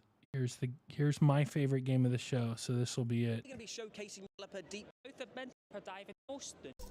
All right, here we go. A deeper dive into a game you just saw in the main showcase. This is Chronos: The New Dawn. Damn it. My So- name is ZOTAC Ziemba. Yeah, this is my I'm favorite game. I'll be co-directing, quiet. Chronos: The New Dawn with my friend Wojciech. And yeah, my name is Wojciech, and I have a pleasure to work with Jacek and co-direct Chronos. And Chronos, it's sci-fi survival horror, and in a way, a dream come true for us to make. It will be The Thing, Carpenter's movie. Yeah, we are also inspired by Dark, Netflix TV series. About time travel. We cannot forget about Dead Space. That also were somewhere there because we have also the protagonists and other maybe similar things. Yeah, when we think about movies, it will be of course 12 Monkeys, you know, like the Convict. Like, being they're saying a sent in lot of things time, that I we love. Ring a bell. 12 Monkeys, But The also Thing, Dark Dead Souls Space. series. We also love to, you know, push our game into a little bit more challenging direction. Yeah. In Chronos, you play as a traveler, and the travelers, because there's more of them, are being sent to the I like the ruins of suit. human civilization to search for the time rifts and jump back in time to extract people who didn't survive the apocalypse. Travelers are the only ones that can survive the environment in our future setting, in our game. The only ones that can travel to the past and keep up or like survive encounters with monsters. This is not a typical soldier, this is like a diver in time. So that's why we came up with this design that we really love. Yeah, it looks pretty cool. The world of Chronos, it's like alternative history when the world ends in 80s by the apocalyptic event that we called the Change. We push action like more to the future when we play as a traveler, when we try to find in this destroyed world reminiscence of, you know, of the people, but what's the most important, like the time rifts that can bring us to the past.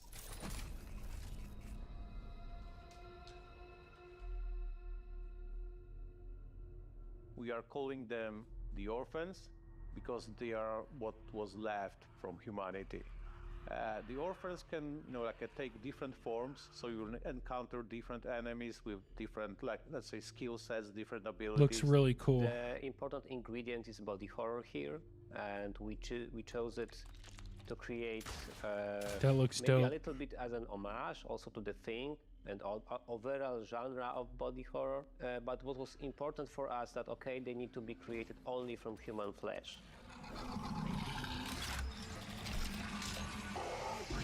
Boom. Cool. We also have some questions from our community. So, question 1.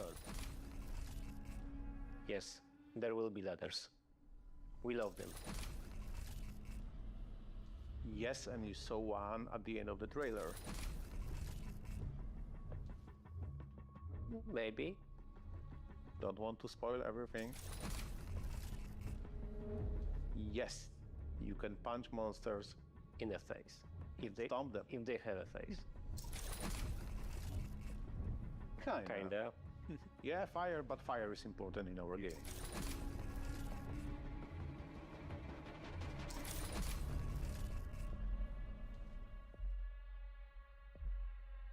It's not Marie-Curie Skłodowska, but definitely for our CGI character, Marie-Curie Skłodowska can be a role model.